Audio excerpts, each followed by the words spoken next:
The trunk is bound or bordered with leather all around where the lid joins the main body.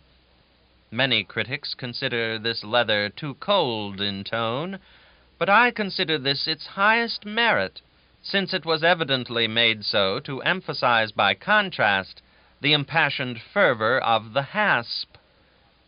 The highlights in this part of the work are cleverly managed. The motif is admirably subordinated to the ground tints, and the technique is very fine. The brass nail heads are in the purest style of the early Renaissance. The strokes here are very firm and bold. Every nail head is a portrait. The handle on the end of the trunk has evidently been retouched, I think with a piece of chalk. But one can still see the inspiration of the old master in the tranquil, almost too tranquil, hang of it. The hair of this trunk is real hair, so to speak, white in patches, brown in patches. The details are finely worked out. The repose proper to hair in a recumbent and inactive attitude is charmingly expressed. The details are finely worked out. The repose proper to hair in a recumbent and inactive attitude is charmingly expressed. There is a feeling about this part of the work which lifts it to the highest altitude of art. The sense of sordid realism vanishes away. One recognizes that there is soul here. View this trunk as you will, it is a gem, it is a marvel, it is a miracle. Some of the effects are very daring, approaching even to the boldest flights of the Rococo, the Sirocco, and the Byzantine schools. Yet the master's hand never falters. It moves on, calm, majestic, confident, and with that art which conceals art, it finally casts over the tout ensemble, by mysterious methods of its own, a subtle something which refines, subdues, etherealizes the arid components, and endues them with the deep charm and gracious witchery of poesy. Among the art treasures of Europe, there are pictures which approach the hair trunk. There are two which may be said to equal it, possibly, but there is none that surpasses it. So perfect is the hair trunk that it moves even persons who ordinarily have no feeling for art. When an Erie baggage master saw it 2 years ago, he could hardly keep from checking it. And once, when a customs inspector was brought into its presence, he gazed upon it in silent rapture for some moments, then slowly and unconsciously placed one hand behind him with the palm uppermost, and got out his chalk with the other. These facts speak for themselves. Chapter 49. One lingers about the cathedral a good deal in Venice. There is a strong fascination about it, partly because it is so old, partly because it is so ugly. Too many of the world's famous buildings fail of one chief virtue, harmony. They are made up of a methodless mixture of the ugly and the beautiful. This is bad, it is confusing, it is unrestful. One has a sense of uneasiness, of distress, without knowing why. But one is calm before St. Mark. One is calm within it. One would be calm on top of it, calm in the cellar, for the details are masterfully ugly. No misplaced and impertinent beauties are intruded anywhere, and the consequent result is a grand, harmonious whole of soothing, entrancing, tranquilizing, soul-satisfying ugliness. One's admiration of a perfect thing always grows, never declines, and this is the surest evidence to him that it is perfect. St. Mark is perfect. To me, it soon grew to be so nobly, so augustly ugly, that it was difficult to stay away from it, even for a little while. Every time its squat domes disappeared from my view, I had a despondent feeling. Whenever they reappeared, I felt an honest rapture. I have not known any happier hours than those I daily spent in front of Florian's, looking across the great square at it. propped on its long row of low, thick-legged columns, its back knobbed with domes, it seems like a vast, warty bug taking a meditative walk. St. Mark is not the oldest building in the world, of course, but it seems the oldest and looks the oldest, especially inside. When the ancient mosaics in its walls become damaged, they are repaired, but not altered. The grotesque old pattern is preserved. Antiquity has a charm of its own, and to smarten it up would only damage it. One day I was sitting on a red marble bench in the vestibule, looking up at an ancient piece of apprentice work in mosaic, illustrative of the command to multiply and replenish the earth. The cathedral itself had seemed very old, but this picture was illustrating a period in history which made the building seem young by comparison. But I presently found an antique which was older than either the battered cathedral or the date assigned to that piece of history. It was a spiral-shaped fossil as large as the crown of a hat. It was embedded in the marble bench and had been sat upon by tourists until it was worn smooth. Contrasted with the inconceivable antiquity of this modest fossil, those other things were flippantly modern. Jejune, mere matters of day before yesterday. The sense of the oldness of the cathedral vanished away under the influence of this truly venerable presence. St. Mark's is monumental. It is an imperishable remembrancer of the profound and simple piety of the Middle Ages. Whoever could ravish a column from a pagan temple did it, and contributed his swag to this Christian one. So this fane is upheld by several hundred acquisitions procured in that peculiar way. In our day it would be immoral to go on the highway to get bricks for a church, but it was no sin in the old times. St. Mark's was itself the victim of a curious robbery once. The thing is set down in the history of Venice, but it might be smuggled into the Arabian Nights and not seem out of place there. Nearly 450 years ago, a Canadian named Stamato, in the suite of a prince of the house of Este, was allowed to view the riches of St. Mark. His sinful eye was dazzled, and he hid himself behind an altar with an evil purpose in his heart. But a priest discovered him and turned him out. Afterwards he got in again, by false keys this time. He went there night after night and worked hard and patiently all alone, overcoming difficulty after difficulty with his toil, and at last succeeded in removing a great block of the marble paneling which walled the lower part of the treasury. This block he fixed so that he could take it out and put it in at will.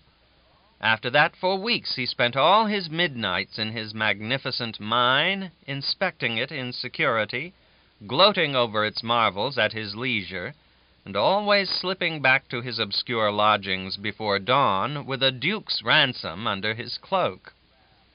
He did not need to grab haphazard and run. There was no hurry. He could make deliberate and well-considered selections. He could consult his aesthetic tastes. One comprehends how undisturbed he was, and how safe from any danger of interruption, when it is stated that he even carried off a unicorn's horn, a mere curiosity, which would not pass through the egress entire, but had to be sawn in two, a bit of work which cost him hours of tedious labor. He continued to store up his treasures at home until his occupation lost the charm of novelty and became monotonous. Then he ceased from it, contented. Well he might be, for his collection, raised to modern values, represented nearly $15 million. He could have gone home much the richest citizen of his country, and it might have been years before the plunder was missed, but he was human. He could not enjoy his delight alone. He must have somebody to talk about it with. So he exacted a solemn oath from a Canadian noble named Creone, then led him to his lodgings and nearly took his breath away with a sight of his glittering hoard. He detected a look in his friend's face which excited his suspicion, and was about to slip a stiletto into him, when Crioni saved himself by explaining that that look was only an expression of supreme and happy astonishment. Stamato made Crioni a present of one of the state's principal jewels, a huge carbuncle, which afterwards figured in the ducal cap of state, and the pair parted. Crioni went at once to the palace, denounced the criminal, and handed over the carbuncle as evidence. Stamato was arrested, tried, and condemned with the old-time Venetian promptness. He was hanged between the two great columns in the piazza with a gilded rope, out of compliments to his love of gold, perhaps. He got no good of his booty at all. It was all recovered. In Venice, we had a luxury which very seldom fell to our lot on the continent, a home dinner with a private famility. If one could always stop with private families when traveling, Europe would have a charm which it now lacks. As it is, one must live in the hotels, of course, and that is a sorrowful business. A man accustomed to American food and American domestic cookery would not starve to death suddenly in Europe, but I think he would gradually waste away and eventually die. He would have to do without his accustomed morning meal. That is too formidable a change altogether. He would necessarily suffer from it. He could get the shadow, the sham, the base counterfeit of that meal, but that would do him no good, and money could not buy the reality. To particularize, the average American's simplest and commonest form of breakfast consists of coffee and beefsteak. Well, in Europe, coffee is an unknown beverage. You can get what the European hotel keeper thinks is coffee, but it resembles the real thing as hypocrisy resembles holiness. It is a feeble, characterless, uninspiring sort of stuff, and almost as undrinkable as if it had been made in an American hotel. The milk used for it is what the French call Christian milk, milk which has been baptized. After a few months' acquaintance with European coffee, one's mind weakens and his faith with it, and he begins to wonder if the rich beverage of home, with its clotted layer of yellow cream on top of it, is not a mere dream after all, and a thing which never existed. Next comes the European bread, fair enough, good enough, after a fashion, but cold. Cold and tough and unsympathetic, and never any change, never any variety, always the same tiresome thing. Next, the butter, the sham and tasteless butter, no salt in it, and made of goodness knows what. Then there is the beefsteak. They have it in Europe, but they don't know how to cook it. Neither will they cut it right. It comes on the table in a small, round pewter platter. It lies in the center of this platter in a bordering bed of grease-soaked potatoes. It is the size, shape, and thickness of a man's hand, with the thumb and fingers cut off. It is a little overdone, is rather dry, it tastes pretty insipidly, it rouses no enthusiasm. Imagine a poor exile contemplating that inert thing. And imagine an angel suddenly sweeping down out of a better land and setting before him a mighty porterhouse steak 1.5 inches thick, hot and spluttering from the griddle, dusted with fragrant pepper, enriched with little melting bits of butter of the most unimpeachable freshness and genuineness, the precious juices of the meat trickling out and joining the gravy, archipelagoed with mushrooms, a township or two of tender yellowish fat gracing an outlying district of this ample country of beefsteak, the long white bone which divides the sirloin from the tenderloin still in its place. And imagine that the angel also adds a great cup of American homemade coffee with the cream of froth on top, some real butter, firm and yellow and fresh, some smoking hot biscuits, a plate of hot buckwheat cakes with transparent syrup. Could words describe the gratitude of this exile? The European dinner is better than the European breakfast, but it has its faults and inferiorities. It does not satisfy. He comes to the table eager and hungry. He swallows his soup. There is an undefinable lack about it somewhere. Thinks the fish is going to be the thing he wants. Eats it and isn't sure. Thinks the next dish is perhaps the one that will hit the hungry place. Tries it and is conscious that there was a something wanting about it also. And thus he goes on from dish to dish like a boy after a butterfly which just misses getting caught every time it alights, but somehow doesn't get caught after all. And at the end, the exile and the boy have fared about alike. The one is full but grievously unsatisfied. The other has had plenty of exercise, plenty of interest, and a fine lot of hopes, but he hasn't got any butterfly. There is here and there an American who will say he can remember rising from an European table d'hôte perfectly satisfied. But we must not overlook the fact that there is also here and there an American who will lie. The number of dishes is sufficient, but then it is such a monotonous variety of unstriking dishes. It is an inane, dead level of fair to middling. There is nothing to accent it. Perhaps if the roast of mutton or of beef, a big, generous one, were brought on the table and carved in full view of the client, that might give the right sense of earnestness and reality to the thing. But they don't do that. They pass the sliced meat around on a dish, and so you are perfectly calm. It does not stir you in the least.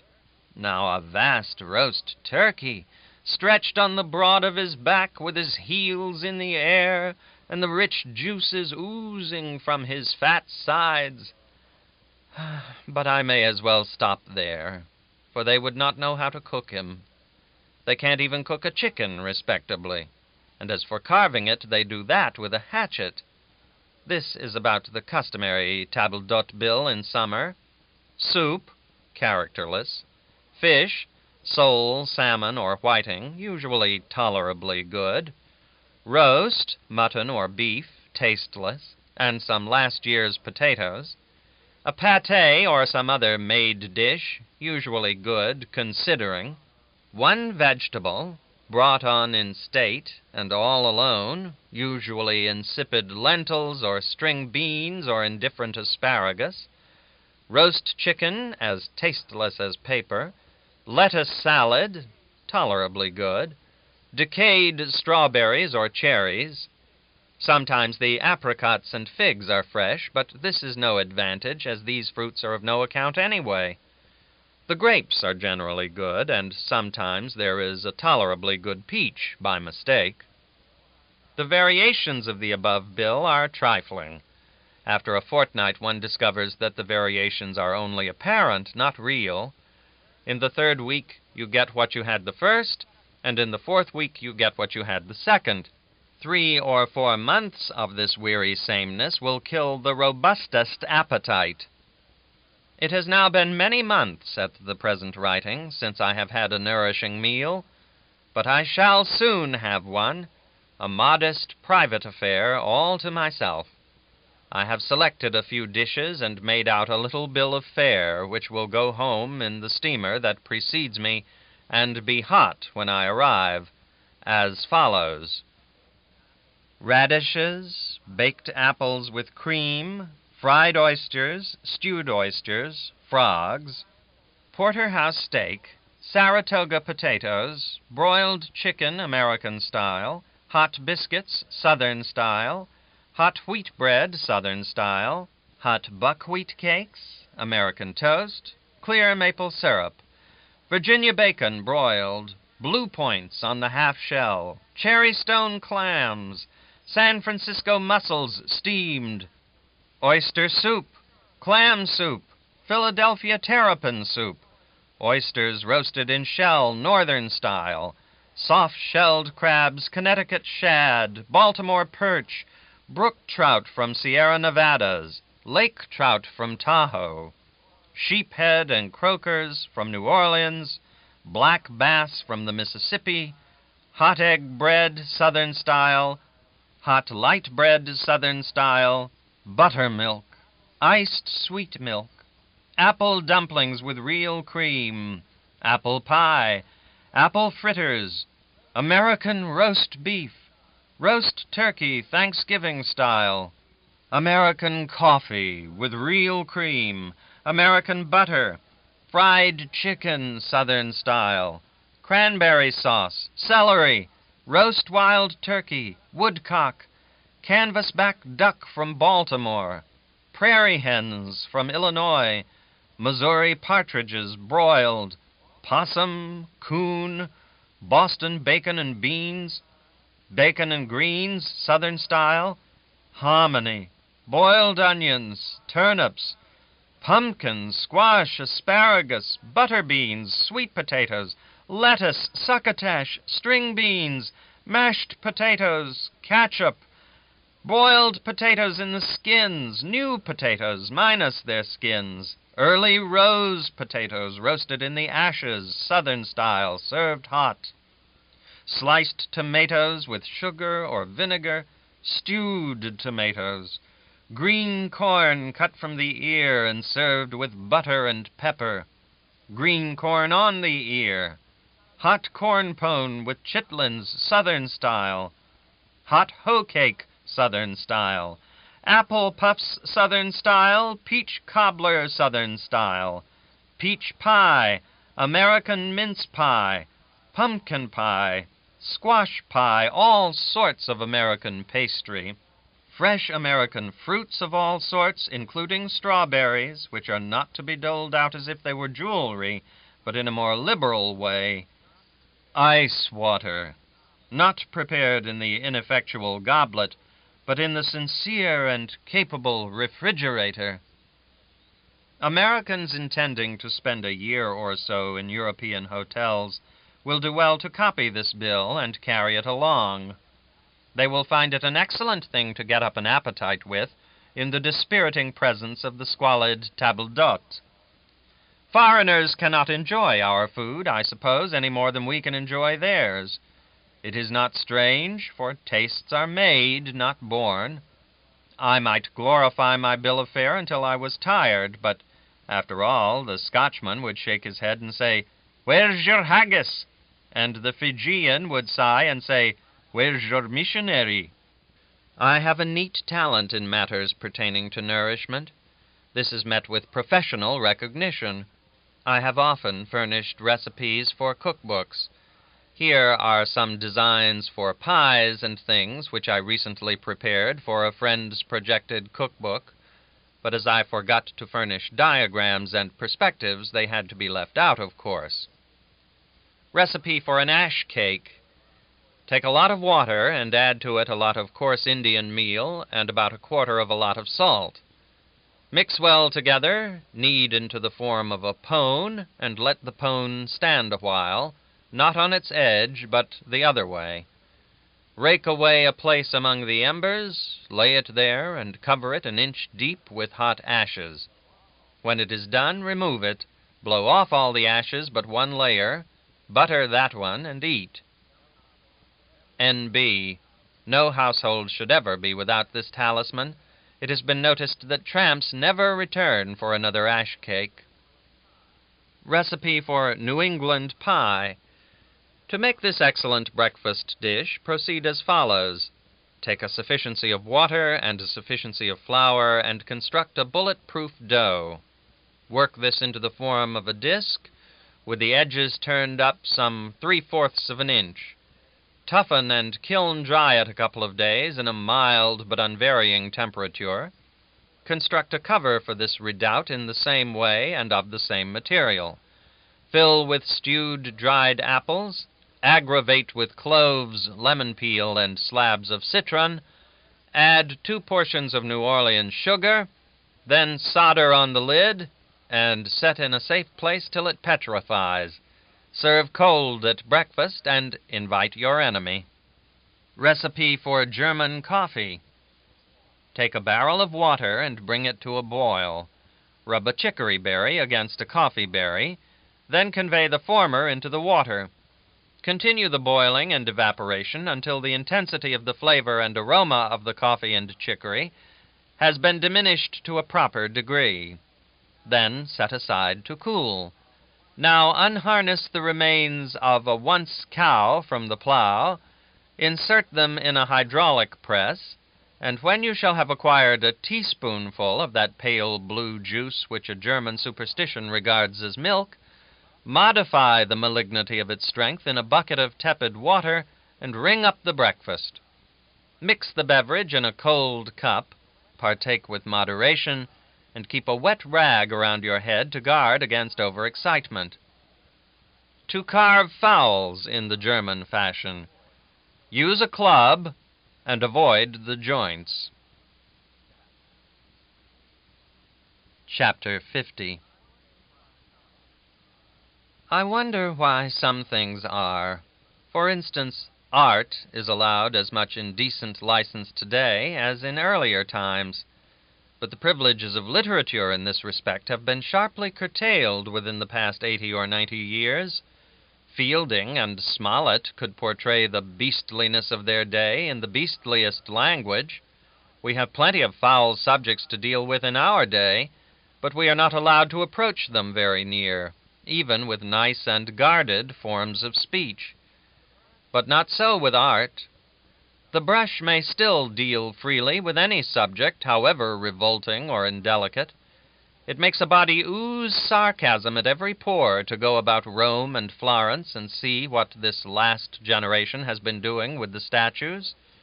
These works, which had stood in innocent nakedness for ages, are all fig-leaved now. Yes, every one of them. Nobody noticed their nakedness before, perhaps. Nobody can help noticing it now. The fig leaf makes it so conspicuous. But the comical thing about it all is that the fig leaf is confined to cold and pallid marble, which would be still cold and unsuggestive without this sham and ostentatious symbol of modesty, whereas warm-blooded paintings, which do really need it, have in no case been furnished with it. At the door of the Uffizi in Florence, one is confronted by statues of a man and a woman, noseless, battered, black with accumulated grime. They hardly suggest human beings. Yet these ridiculous creatures have been thoughtfully and conscientiously fig-leaved by this fastidious generation. You enter and proceed to that most visited little gallery that exists in the world, the Tribune, and there against the wall, without obstructing rag or leaf, you may look your fill upon the foulest, the vilest, the obscenest picture the world possesses. Titian's Venus. It isn't that she is naked and stretched out on a bed. No, it is the attitude of one of her arms and hands. If I ventured to describe that attitude, there would be a fine howl. But there the Venus lies for anybody to gloat over that wants to, and there she has a right to lie, for she is a work of art, and art has its privileges. I saw young girls stealing furtive glances at her. I saw young men gaze long and absorbedly at her.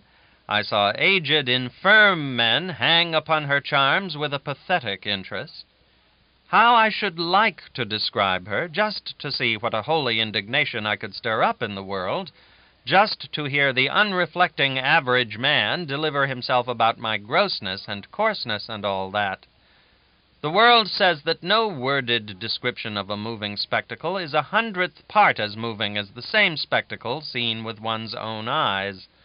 Yet the world is willing to let its son and its daughter and itself look at Titian's beast, but won't stand a description of it in words, which shows that the world is not as consistent as it might be. There are pictures of nude women which suggest no impure thought. I am well aware of that. I am not railing at such. What I am trying to emphasize is the fact that Titian's Venus is very far from being one of that sort. Without any question, it was painted for a bagnio, and it was probably refused because it was a trifle too strong. In truth, it is too strong for any place but a public art gallery. Titian has 2 Venuses in the Tribune. Persons who have seen them will easily remember which one I am referring to.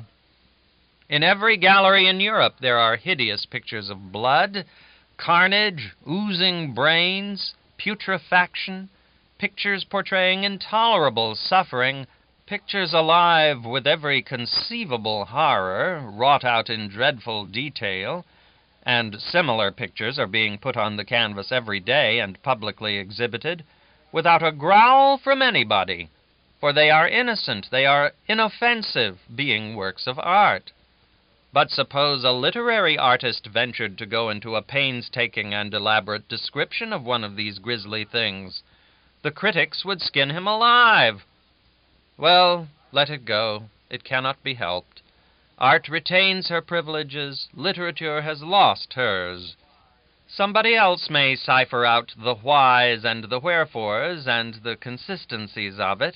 I haven't got time. Titian's Venus defiles and disgraces the Tribune. There is no softening that fact. But his Moses glorifies it.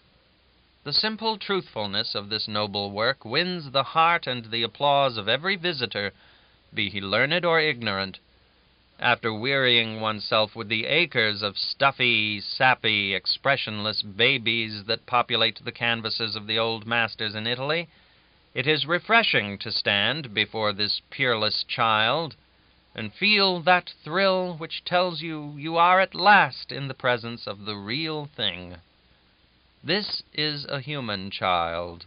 This is genuine. You have seen him 1,000 times. You have seen him just as he is here, and you confess without reserve that Titian was a master. The doll faces of other painted babes may mean one thing, they may mean another, but with the Moses the case is different. The most famous of all the art critics has said, "There is no room for doubt here. Plainly, this child is in trouble." I consider that the Moses has no equal among the works of the old masters, except it be the divine hair-trunk of Bassano. I feel sure that if all the other old masters were lost and only these two preserved, the world would be the gainer by it. My sole purpose in going to Florence was to see this immortal Moses, and by good fortune I was just in time, for they were already preparing to remove it to a more private and better protected place, because a fashion of robbing the great galleries was prevailing in Europe at the time. I got a capable artist to copy the picture.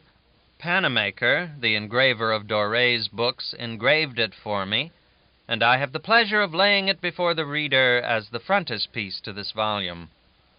We took a turn to Rome and some other Italian cities, then to Munich and thence to Paris, partly for exercise, but mainly because these things were in our projected program, and it was only right that we should be faithful to it. From Paris I branched out and walked through Holland and Belgium, procuring an occasional lift by rail or canal when tired, and I had a tolerably good time of it by and large. I worked Spain and other regions through agents to save time and shoe leather. We crossed to England, and then made the homeward passage in the Cunarder Gallia, a very fine ship. I was glad to get home, immeasurably glad, so glad, in fact, that it did not seem possible that anything could ever get me out of the country again. I had not enjoyed a pleasure abroad which seemed to me to compare with the pleasure I felt in seeing New York Harbor again. Europe has many advantages which we have not, but they do not compensate for a good many still more valuable ones which exist nowhere but in our own country. Then we are such a homeless lot when we are over there. So are Europeans themselves, for that matter. They live in dark and chilly vast tombs, costly enough, maybe, but without conveniences. To be condemned to live as the average European family lives would make life a pretty heavy burden to the average American family. On the whole, I think that short visits to Europe are better for us than long ones. The former preserve us from becoming Europeanized. They keep our pride of country intact, and at the same time they intensify our affection for our country and our people. whereas long visits have the effect of dulling those feelings, at least in the majority of cases. I think that one who mixes much with Americans long resident abroad must arrive at this conclusion. Appendix. Nothing gives such weight and dignity to a book as an appendix. Herodotus. Appendix A. The Portier. Omar Khayyam, the poet-prophet of Persia, writing more than 800 years ago, has said, "In the 4 parts of the earth are many that are able to write learned books, many that are able to lead armies, and many also that are able to govern kingdoms and empires, but few there be that can keep hotel." A word about the European hotel portier. He is a most admirable invention, a most valuable convenience. He always wears a conspicuous uniform. He can always be found when he is wanted, for he sticks closely to his post at the front door. He is as polite as a duke. He speaks from 4 to 10 languages. He is your surest help and refuge in time of trouble or perplexity. He is not the clerk, he is not the landlord. He ranks above the clerk and represents the landlord, who is seldom seen. Instead of going to the clerk for information, as we do at home, you go to the portier. It is the pride of the portier to know everything. You ask the portier at what hours the trains leave, he tells you instantly. Or you ask him who is the best physician in town, or what is the hack tariff, or how many children the mayor has, or what days the galleries are open, and whether a permit is required, and where you are to get it, and what you must pay for it, or when the theaters open and close, what the plays are to be, and the price of seats, or what is the newest thing in hats, or how the bills of mortality average, or who struck Billy Patterson. It does not matter what you ask him. In 9 cases out of 10, he knows, and in the 10th case he will find out for you before you can turn around 3 times. There is nothing he will not put his hand to. Suppose you tell him you wish to go from Hamburg to Peking by the way of Jericho and are ignorant of routes and prices. The next morning he will hand you a piece of paper with the whole thing worked out on it to the last detail. Before you have been long on European soil, you find yourself still saying you are relying on Providence, but when you come to look closer, you will see that in reality you are relying on the portier. He discovers what is puzzling you, or what is troubling you, or what your need is, before you can get the half of it out, and he promptly says, "Leave that to me." Consequently, you easily drift into the habit of leaving everything to him. There is a certain embarrassment about applying to the average American hotel clerk, a certain hesitancy, a sense of insecurity against rebuff, but you feel no embarrassment in your intercourse with the portier. He receives your propositions with an enthusiasm which cheers, and plunges into their accomplishment with an alacrity which almost inebriates. The more requirements you can pile upon him, the better he likes it. Of course, the result is that you cease from doing anything for yourself. He calls a hack when you want one, puts you into it, tells the driver whither to take you, receives you like a long-lost child when you return, sends you about your business, does all the quarreling with the hackman himself, and pays him his money out of his own pocket. He sends for your theater tickets and pays for them. He sends for any possible article you can require, be it a doctor, an elephant, or a postage stamp, and when you leave at last, you will find a subordinate seated with the cab driver, who will put you in your railway compartment, buy your tickets, have your baggage weighed, bring you the printed tags, and tell you everything is in your bill and paid for. At home you get such elaborate, excellent, and willing service as this only in the best hotels of our large cities. But in Europe you get in the mere back-country towns just as well. What is the secret of the portier's devotion? It is very simple. He gets fees and no salary. His fee is pretty closely regulated, too. If you stay a week in the house, you give him 5 marks, $1.25, or about 18 cents a day. If you stay a month, you reduce this average somewhat. If you stay 2 or 3 months or longer, you cut it down half, and even more than half. If you stay only 1 day, you give the portier a mark. The head waiter's fee is a shade less than the portier's. The boots, who not only blacks your boots and brushes your clothes, but is usually the porter and handles your baggage, gets a somewhat smaller fee than the head waiter. The chambermaid's fee ranks below that of the boots. You fee only these 4, and no one else. A German gentleman told me that when he remained a week in an hotel, he gave the portier 5 marks, the head waiter 4, the boots 3, and the chambermaid 2. And if he stayed 3 months, he divided 90 marks among them in about the above proportions. 90 marks make $22.50. None of these fees are ever paid until you leave the hotel, though it be a year, except one of these 4 servants should go away in the meantime. In that case, he will be sure to come and bid you goodbye, and give you the opportunity to pay him what is fairly coming to him. It is considered very bad policy to fee a servant while you are still to remain longer in the hotel, because if you gave him too little, he might neglect you afterwards, and if you gave him too much, he might neglect somebody else to attend to you. It is considered best to keep his expectations on a string until your stay is concluded. I do not know whether hotel servants in New York get any wages or not, but I do know that in some of the hotels there, the feeing system in vogue is a heavy burden.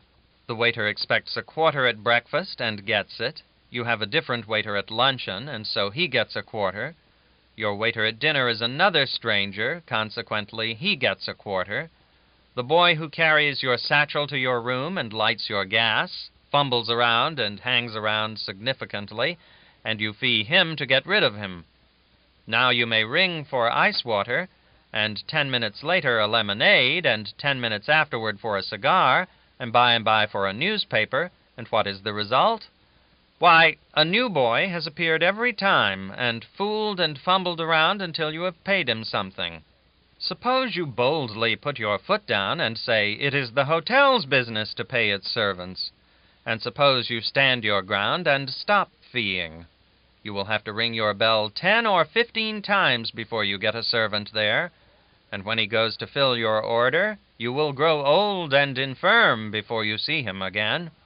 You may have struggled nobly for 24 hours, maybe, if you are an adamantine sort of person, but in the meantime you will have been so wretchedly served and so insolently that you will haul down your colors and go to impoverishing yourself with fees.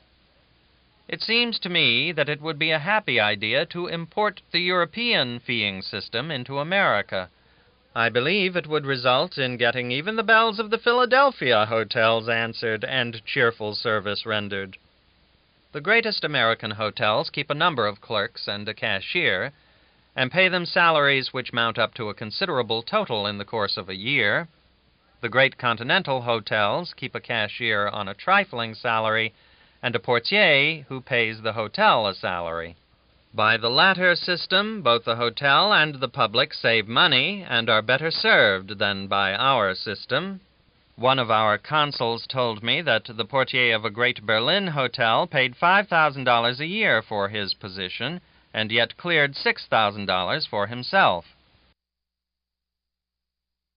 One of our consuls told me that the portier of a great Berlin hotel paid $5,000 a year for his position, and yet cleared $6,000 for himself.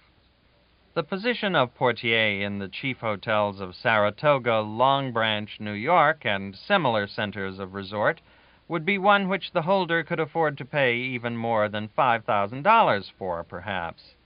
When we borrowed the feeing fashion from Europe a dozen years ago, the salary system ought to have been discontinued, of course. We might make this correction now, I should think, and we might add the portier, too. Since I first began to study the portier, I have had opportunities to observe him in the chief cities of Germany, Switzerland, and Italy, and the more I have seen of him, the more I have wished that he might be adopted in America, and become there, as he is in Europe, the stranger's guardian angel. Yes, what was true 800 years ago is just as true today. Few there be that can keep hotel. Perhaps it is because the landlords and their subordinates have, in too many cases, taken up their trade without first learning it. In Europe, the trade of hotel keeper is taught. The apprentice begins at the bottom of the ladder and masters the several grades one after the other. Just as in our country's printing offices, the apprentice first learns how to sweep out and bring water, then learns to roll, then to sort pie, then to set type, and finally rounds and completes his education with job work and press work, so the landlord apprentice serves as call boy, then as underwaiter, then as a parlor waiter, then as head waiter, in which position he often has to make out all the bills, then as clerk or cashier, then as portier. His trade is learned now, and by he will assume the style and dignity of landlord, and be found conducting an hotel of his own. Now in Europe, the same as in America, when a man has kept an hotel so thoroughly well during a number of years as to give it a great reputation, he has his reward. He can live prosperously on that reputation. He can let his hotel run down to the last degree of shabbiness and yet have it full of people all the time. For instance, there is the Hôtel de Ville in Milan. It swarms with mice and fleas, and if the rest of the world were destroyed, it could furnish dirt enough to start another with. The food would create an insurrection in a poorhouse.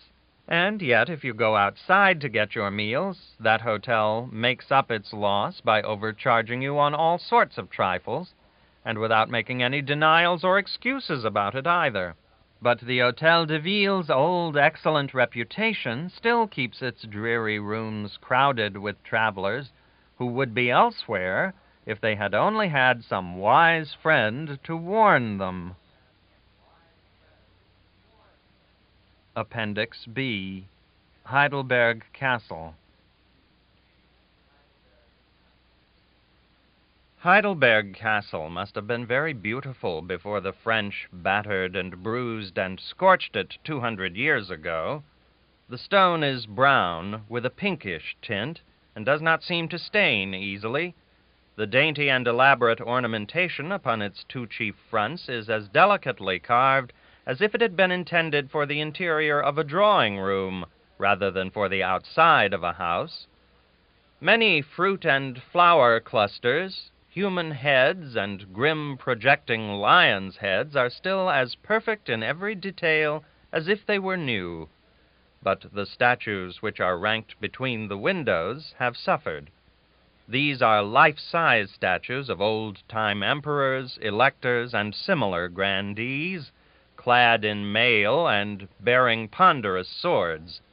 Some have lost an arm, some a head, and one poor fellow is chopped off at the middle. There is a saying that if a stranger will pass over the drawbridge and walk across the court to the castle front without saying anything, he can make a wish and it will be fulfilled.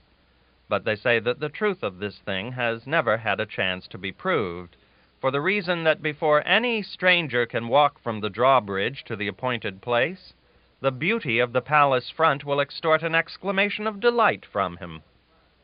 A ruin must be rightly situated to be effective. This one could not have been better placed. It stands upon a commanding elevation. It is buried in green woods.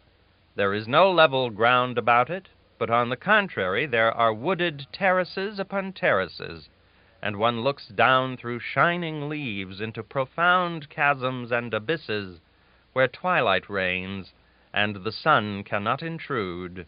Nature knows how to garnish a ruin to get the best effect. One of these old towers is split down the middle, and one half has tumbled aside. It tumbled in such a way as to establish itself in a picturesque attitude. Then all it lacked was a fitting drapery, and nature has furnished that. She has robed the rugged mass in flowers and verdure. and made it a charm to the eye. The standing half exposes its arched and cavernous rooms to you like open, toothless mouths. There, too, the vines and flowers have done their work of grace. The rear portion of the tower has not been neglected either, but is clothed with a clinging garment of polished ivy, which hides the wounds and stains of time. Even the top is not left bare, but is crowned with a flourishing group of trees and shrubs. Misfortune has done for this old tower what it has done for the human character sometimes, improved it. A gentleman remarked one day that it might have been fine to live in the castle in the day of its prime, but that we had one advantage which its vanished inhabitants lacked, the advantage of having a charming ruin to visit and muse over. But that was a hasty idea. Those people had the advantage of us. They had the fine castle to live in, and they could cross the Rhine valley and muse over the stately ruin of Trifels besides. The Trifels people in their day, 500 years ago, could go and muse over majestic ruins which have vanished now to the last stone. There have always been ruins, no doubt, and there have always been pensive people to sigh over them, and asses to scratch upon them their names and the important date of their visit. Within 100 years after Adam left Eden, the guide probably gave the usual general flourish with his hand and said, "Place where the animals were named, ladies and gentlemen. Place where the tree of the forbidden fruit stood. Exact spot where Adam and Eve first met. And here, ladies and gentlemen, adorned and hallowed by the names and addresses of 3 generations of tourists, we have the crumbling remains of Cain's altar. Fine old ruin." Then, no doubt, he taxed them a shekel apiece and let them go. An illumination of Heidelberg Castle is one of the sights of Europe.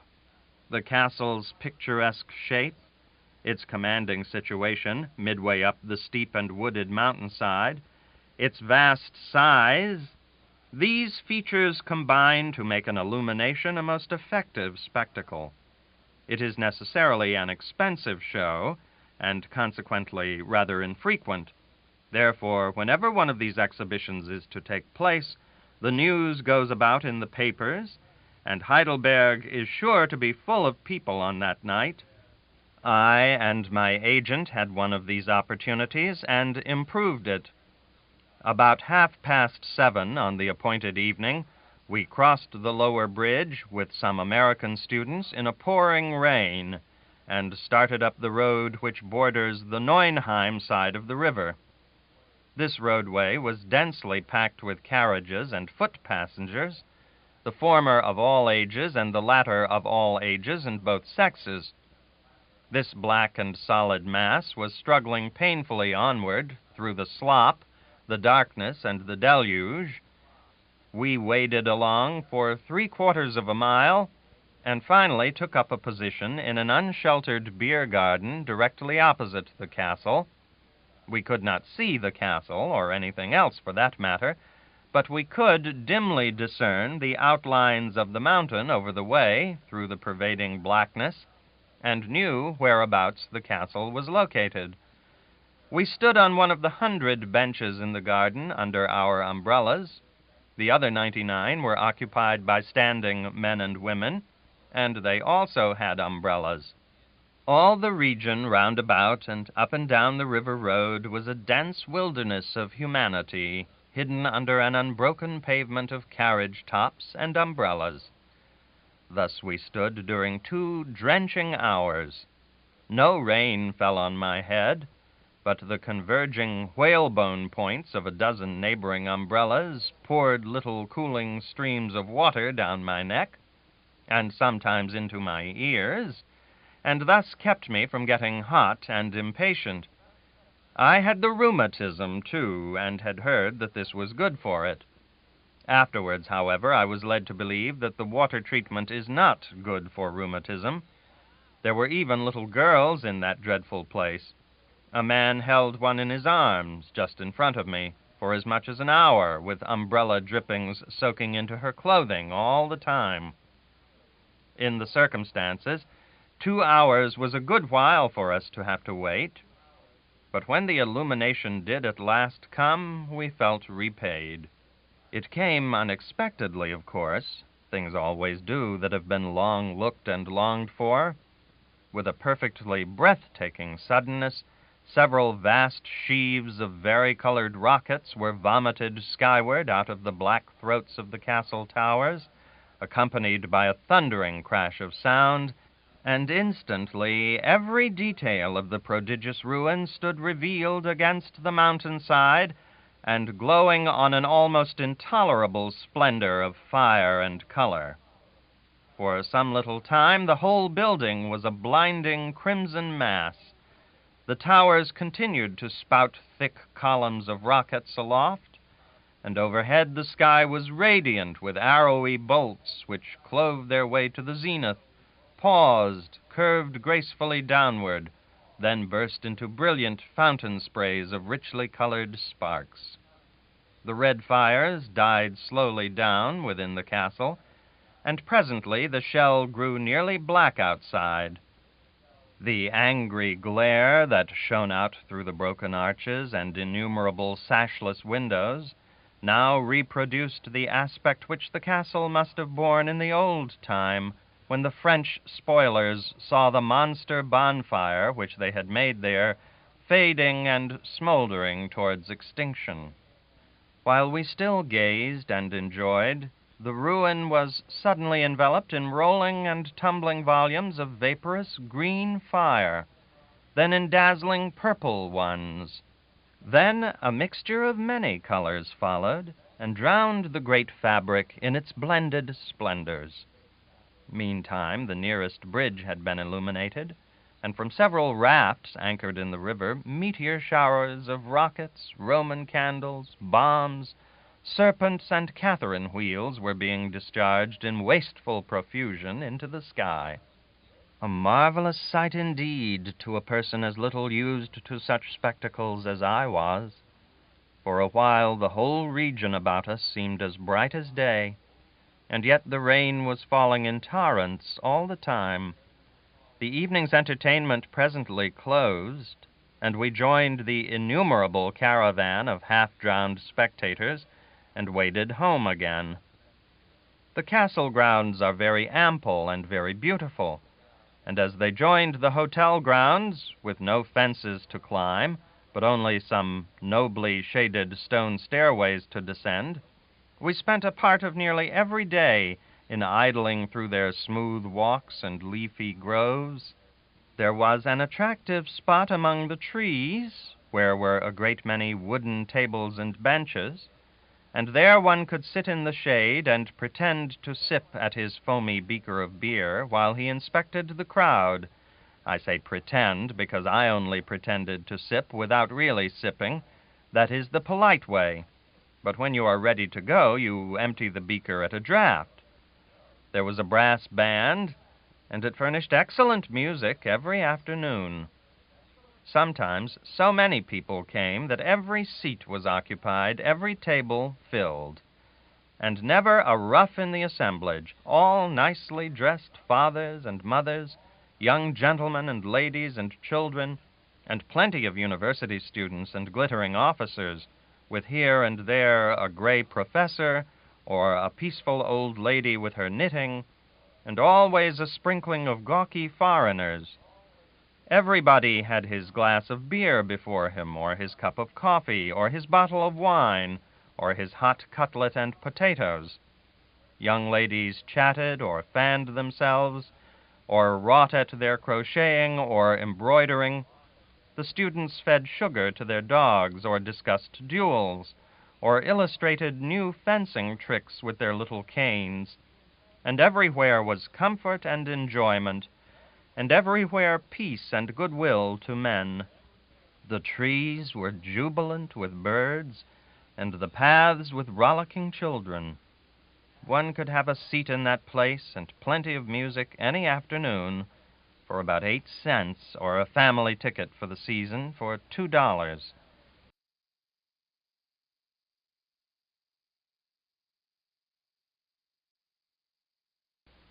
For a change, when you wanted one, you could stroll to the castle and burrow among its dungeons, or climb about its ruined towers, or visit its interior shows, the great Heidelberg Tun, for instance. Everybody has heard of the great Heidelberg Tun, and most people have seen it, no doubt. It is a wine cask as big as a cottage, and some traditions say it holds 1,800,000 bottles, and other traditions say it holds 1,800 million barrels. I think it likely that one of these statements is a mistake, and the other one a lie. However, the matter of capacity is a thing of no sort of consequence, since the cask is empty, and indeed has always been empty, history says. An empty cask the size of a cathedral could excite but little emotion in me. I do not see any wisdom in building a monster cask to hoard up emptiness in, when you can get a better quality outside any day, free of expense. What could this cask have been built for? The more one studies over that, the more uncertain and unhappy he becomes. Some historians say that 30 couples, some say 30,000 couples, can dance on the head of this cask at the same time. Even this does not seem to me to account for the building of it. It does not even throw light on it. A profound and scholarly Englishman, a specialist, who had made the great Heidelberg Tun his sole study for 15 years, told me he had at last satisfied himself that the ancients built it to make German cream in. He said that the average German cow yielded from 1 to 2½ teaspoons of milk, when she was not worked in the plow or the hay wagon more than 18 or 19 hours a day. This milk was very sweet and good, and of a beautiful, transparent, bluish tint. But in order to get cream from it in the most economical way, a peculiar process was necessary. Now he believed that the habit of the ancients was to collect several milkings in a teacup, pour it into the great tun, fill up with water, and then skim off the cream from time to time as the needs of the German Empire demanded. This began to look reasonable. It certainly began to account for the German cream, which I had encountered and marveled over in so many hotels and restaurants. But a thought struck me. Why did not each dairyman take his own teacup of milk and his own cask of water and mix them without making a government matter of it? Where could he get a cask large enough to contain the right proportion of water? Very true. It was plain that the Englishman had studied the matter from all sides. Still, I thought I might catch him on one point, so I asked him why the modern empire did not make the nation's cream in the Heidelberg Tun, instead of leaving it to rot away unused. But he answered as one prepared. A patient and diligent examination of the modern German cream has satisfied me that they do not use the great tun now, because they have got a bigger one hidden away somewhere. Either that is the case, or they empty the spring milkings into the mountain torrents, and then skim the Rhine all summer. There is a museum of antiquities in the castle, and among its most treasured relics are ancient manuscripts connected with German history. There are hundreds of these, and their dates stretch back through many centuries. One of them is a decree signed and sealed by the hand of a successor of Charlemagne in the year 896. A signature made by a hand which vanished out of this life nearly 1,000 years ago is a more impressive thing than even a ruined castle. Luther's wedding ring was shown me, also a fork belonging to a time anterior to our era, and an early bootjack. There was a plaster cast of the head of a man who was assassinated about 60 years ago. The stab wounds in the face were duplicated with unpleasant fidelity. 1 or 2 real hairs still remained sticking in the eyebrows of the cast. That trifle seemed to almost change the counterfeit into a corpse. There are many aged portraits, some valuable, some worthless, some of great interest, some of none at all. I bought a couple. one a gorgeous duke of the olden time, and the other a comely, blue-eyed damsel, a princess maybe. I bought them to start a portrait gallery of my ancestors with. I paid $1.50 for the duke and $2.50 for the princess. One can lay in ancestors at even cheaper rates than these in Europe, if he will mouse among old picture shops and look out for chances. Appendix C. The College Prison. It seems that the student may break a good many of the public laws without having to answer to the public authorities. His case must come before the university for trial and punishment. If a policeman catches him in an unlawful act and proceeds to arrest him, the offender proclaims that he is a student, and perhaps shows his matriculation card, whereupon the officer asks for his address, then goes his way and reports the matter at headquarters. If the offense is one over which the city has no jurisdiction, the authorities report the case officially to the university and give themselves no further concern about it. The university court send for the student, listen to the evidence, and pronounce judgment. The punishment usually inflicted is imprisonment in the university prison. As I understand it, a student's case is often tried without his being present at all. Then something like this happens. A constable in the service of the university visits the lodgings of the said student, knocks, is invited to come in, does so, and says politely, "If you please, I am here to conduct you to prison." "Ah," says the student, "I was not expecting it. What have I been doing?" "2 weeks ago, the public peace had the honor to be disturbed by you." "It is true. I had forgotten it."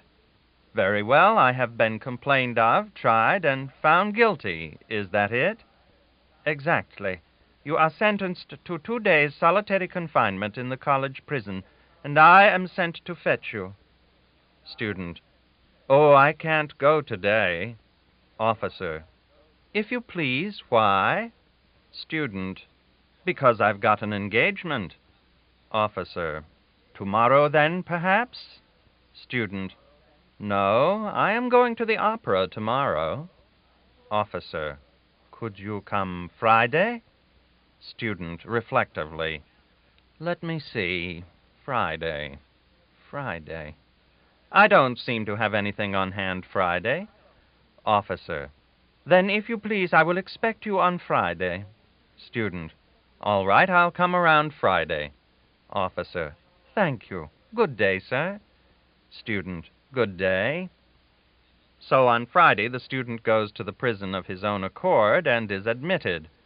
It is questionable if the world's criminal history can show a custom more odd than this. Nobody knows now how it originated. There have always been many noblemen among the students, and it is presumed that all students are gentlemen. In the old times, it was usual to mar the convenience of such folk as little as possible. Perhaps this indulgent custom owes its origin to this. One day I was listening to some conversation upon this subject when an American student said that for some time he had been under sentence for a slight breach of the peace, and had promised the constable that he would presently find an unoccupied day and betake himself to prison. I asked the young gentleman to do me the kindness to go to jail as soon as he conveniently could, so that I might try to get in there and visit him and see what college captivity was like. He said he would appoint the very first day he could spare. His confinement was to endure 24 hours. He shortly chose his day and sent me word. I started immediately. When I reached the university place, I saw 2 gentlemen talking together, and as they had portfolios under their arms, I judged they were tutors or elderly students. So I asked them in English to show me the college jail. I had learned to take it for granted that anybody in Germany who knows anything knows English, so I had stopped afflicting people with my German.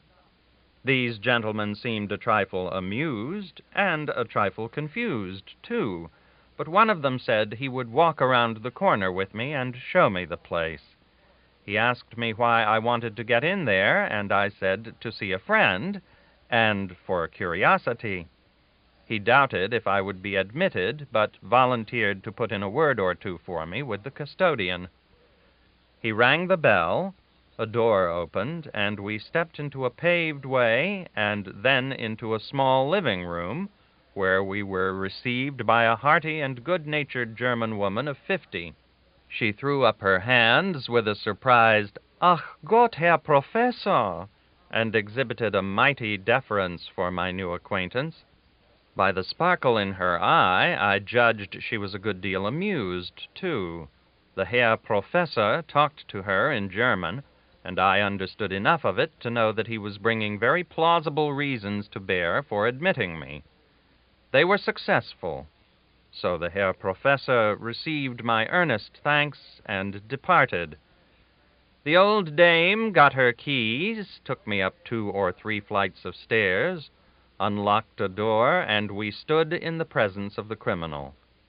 Then she went into a jolly and eager description of all that had occurred downstairs, and what the Herr Professor had said, and so forth and so on. Plainly, she regarded it as quite a superior joke that I had waylaid a professor and employed him in so odd a service. But I wouldn't have done it if I had known he was a professor. Therefore, my conscience was not disturbed. Now the dame left us to ourselves. The cell was not a roomy one, still it was a little larger than an ordinary prison cell. It had a window of good size, iron-grated, a small stove, 2 wooden chairs, 2 oaken tables, very old and most elaborately carved with names, mottos, faces, armorial bearings, etc., the work of several generations of imprisoned students, and a narrow wooden bedstead with a villainous old straw mattress, but no sheets, pillows, blankets, or coverlets. For these the student must furnish at his own cost if he wants them. There was no carpet, of course. The ceiling was completely covered with names, dates, and monograms done with candle smoke. The walls were thickly covered with pictures and portraits in profile, some done with ink, some with soot, some with a pencil, and some with red, blue, and green chalks. And wherever an inch or 2 of space had remained between the pictures, the captives had written plaintive verses or names and dates. I do not think I was ever in a more elaborately frescoed apartment. Against the wall hung a placard containing the prison laws. I made a note of 1 or 2 of these. For instance, the prisoner must pay for the privilege of entering, a sum equivalent to 20 cents of our money, for the privilege of leaving, when his term has expired, 20 cents, for every day spent in the prison, 12 cents, for fire and light, 12 cents a day. The jailer furnishes coffee mornings for a small sum. Dinners and suppers may be ordered from outside if the prisoner chooses, and he is allowed to pay for them, too. Here and there on the walls appeared the names of American students, and in one place the American arms and motto were displayed in colored chalks. With the help of my friend, I translated many of the inscriptions. Some of them were cheerful, others the reverse. I will give the reader a few specimens. In my 10th semester, my best one, I am cast here through the complaints of others. Let those who follow me take warning. 3 Tage ohne Grund angeblick aus Neugierde, which is to say, he had a curiosity to know what prison life was like, so he made a breach in some law and got 3 days for it. It is more likely that he never had the same curiosity again. Translation. E. Glienicke, 4 days for being too eager a spectator of a row. F. Graf Bismarck, 27 to 29, 2, 74, which means that Count Bismarck, son of the great statesman, was a prisoner 2 days in 1874. Translation: Diegant, for love, 4 days. Many people in this world have caught it heavier than that for the same indiscretion. This one is terse. I translate: 4 weeks for misinterpreted gallantry. I wish the sufferer had explained a little more fully. A 4 weeks' term is a rather serious matter. There were many uncomplimentary references on the walls to a certain unpopular college dignitary. One sufferer had got 3 days for not saluting him. Another had here 2 days slept and 3 nights lain awake on account of this same Dr. K. In one place was a picture of Dr. K. hanging on a gallows. Here and there, lonesome prisoners had eased the heavy time by altering the records left by predecessors. Leaving the name standing and the date and length of the captivity, they had erased the description of the misdemeanor and written in its place, in staring capitals, "For theft," or "For murder," or some other gaudy crime. In one place, all by itself, stood this blood-curdling word, Rache, revenge. There was no name signed and no date. It was an inscription well calculated to pique curiosity.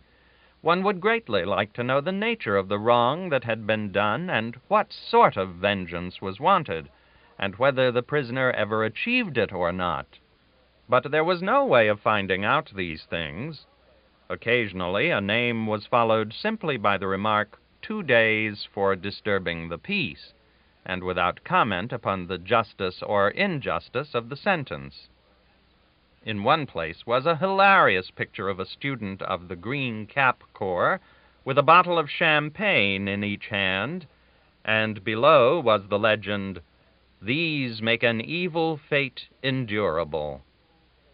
There were 2 prison cells, and neither had space left on walls or ceiling for another name or portrait or picture. The inside surfaces of the 2 doors were completely covered with cartes de visite of former prisoners, ingeniously let into the wood and protected from dirt and injury by glass. I very much wanted one of the sorry old tables which the prisoners had spent so many years in ornamenting with their pocket knives, but red tape was in the way. The custodian could not sell one without an order from a superior, and that superior would have to get it from his superior, and this one would have to get it from a higher one, and so on up and up until the faculty should sit on the matter and deliver final judgment. The system was right, and nobody could find fault with it, but it did not seem justifiable to bother so many people, so I proceeded no further. It might have cost me more than I could afford anyway, for one of those prison tables, which was at that time in a private museum in Heidelberg, was afterwards sold at auction for $250. It was not worth more than $1, or possibly $1.50, before the captive students began their work on it. Persons who saw it at the auction said it was so curiously and wonderfully carved that it was worth the money that was paid for it. Among the many who have tasted the college prison's dreary hospitality was a lively young fellow from one of the southern states of America, whose first year's experience of German university life was rather peculiar. The day he arrived in Heidelberg, he enrolled his name on the college books, and was so elated with the fact that his dearest hope had found fruition, and he was actually a student of the old and renowned university, that he set to work that very night to celebrate the event by a grand lark in company with some other students.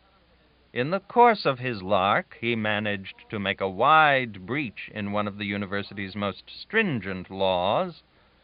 Sequel, before noon next day, he was in the college prison, booked for 3 months. The 12 long weeks dragged slowly by, and the day of deliverance came at last. A great crowd of sympathizing fellow students received him with a rousing demonstration as he came forth. And of course there was another grand lark. in the course of which he managed to make a wide breach in one of the city's most stringent laws. Sequel, before noon next day, he was safe in the city lockup, booked for 3 months. This second tedious captivity drew to an end in the course of time, and again a great crowd of sympathizing fellow students gave him a rousing reception as he came forth. But his delight in his freedom was so boundless that he could not proceed soberly and calmly, but must go hopping and skipping and jumping down the sleety street from sheer excess of joy. Sequel, he slipped and broke his leg, and actually lay in the hospital during the next 3 months. When he at last became a free man again, he said he believed he would hunt up a brisker seat of learning. The Heidelberg lectures might be good, but the opportunities of attending them were too rare, the educational process too slow. He said he had come to Europe with the idea that the acquirement of an education was only a matter of time. But if he had averaged the Heidelberg system correctly, it was rather a matter of eternity. Appendix D. The Awful German Language. A little learning makes the whole world kin. Proverbs 32:7. I went often to look at the collection of curiosities in Heidelberg Castle, and one day I surprised the keeper of it with my German. I spoke entirely in that language. He was greatly impressed, and after I had talked a while, he said my German was very rare, possibly a unique, and wanted to add it to his museum. If he had known what it had cost me to acquire my art, he would also have known that it would break any collector to buy it. Harris and I had been hard at work on our German during several weeks at that time, and although we had made good progress, it had been accomplished under great difficulty and annoyance, for 3 of our teachers had died in the meantime. A person who has not studied German can form no idea what a perplexing language it is. Surely there is not another language that is so slipshod and systemless, and so slippery and elusive to the grasp. One is washed about in it hither and thither in the most helpless way, and when at last he thinks he has captured a rule which offers firm ground to take a rest on amid the general range and turmoil of the 10 parts of speech, he turns over the page and reads, "Let the pupil make careful note of the following exceptions." He runs his eye down and finds that there are more exceptions to the rule than instances of it. So overboard he goes again to hunt for another Ararat and find another quicksand. Such has been and continues to be my experience. Every time I think I have got one of these 4 confusing cases where I am master of it, a seemingly insignificant preposition intrudes itself into my sentence, clothed with an awful and unsuspected power, and crumbles the ground from under me. For instance, my book inquires after a certain bird. It is always inquiring after things which are of no sort of consequence to anybody. Where is the bird? Now, the answer to this question, according to the book, is that the bird is waiting in the blacksmith shop on account of the rain. Of course, no bird would do that, but then you must stick to the book. Very well, I begin to cipher out the German for that answer. I begin at the wrong end, necessarily, for that is the German idea. I say to myself, Regen, rain, is masculine, or maybe it is feminine, or possibly neuter. It is too much trouble to look now. Therefore, it is either der, the Regen, or die, the Regen, or das, the Regen, according to which gender it may turn out to be when I look. In the interest of science, I will cipher it out on the hypothesis that it is masculine. Very well, then. The rain is der Regen. If it is simply in the quiescent state of being mentioned, without enlargement or discussion. Nominative case. But if this rain is lying around in a kind of a general way on the ground, it is then definitely located. It is doing something, that is, resting, which is one of the German grammar's idea of doing something, and then throws the rain into the dative case and makes it dem Regen. However, this rain is not resting, but is doing something actively. It is falling, to interfere with the bird, likely, and this indicates movement, which has the effect of sliding it into the accusative case and changing dem Regen into den Regen. Having completed the grammatical horoscope of this matter, I answer up confidently and state in German that the bird is staying in the blacksmith shop, wegen, on account of, den Regen. Then the teacher lets me softly down with the remark that whenever the word wegen drops into a sentence, it always throws that subject into the genitive case, regardless of consequences, and that therefore this bird stayed in the blacksmith shop wegen des Regens. N.B. I was informed later by a higher authority that there was an exception which permits one to say wegen den Regen in certain peculiar and complex circumstances, but that this exception is not extended to anything but rain.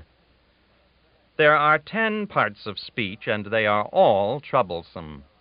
An average sentence in a German newspaper is a sublime and impressive curiosity. It occupies a quarter of a column. It contains all the 10 parts of speech, not in regular order, but mixed. It is built mainly of compound words constructed by the writer on the spot and not to be found in any dictionary. 6 or 7 words compacted into one without joint or seam, that is, without hyphens. It treats of 14 or 15 different subjects, each enclosed in a parenthesis of its own, with here and there extra parentheses, which reclose 3 or 4 of the minor parentheses, making pens within pens. Finally, all the parentheses and re-parentheses are massed together between a couple of king parentheses, one of which is placed in the first line of the majestic sentence, and the other in the middle of the last line of it, after which comes the verb, and you find out for the first time what the man has been talking about.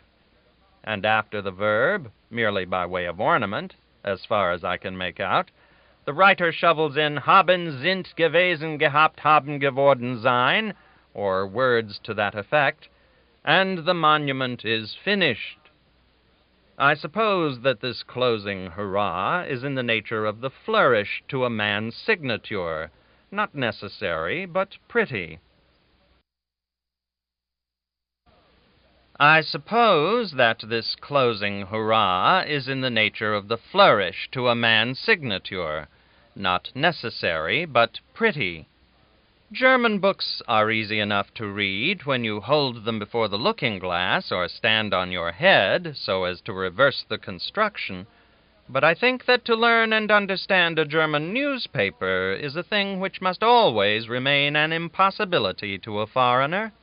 Yet even the German books are not entirely free from attacks of the parenthesis distemper, though they are usually so mild as to cover only a few lines, and therefore when you at last get down to the verb, it carries some meaning to your mind, because you are able to remember a good deal of what has gone before.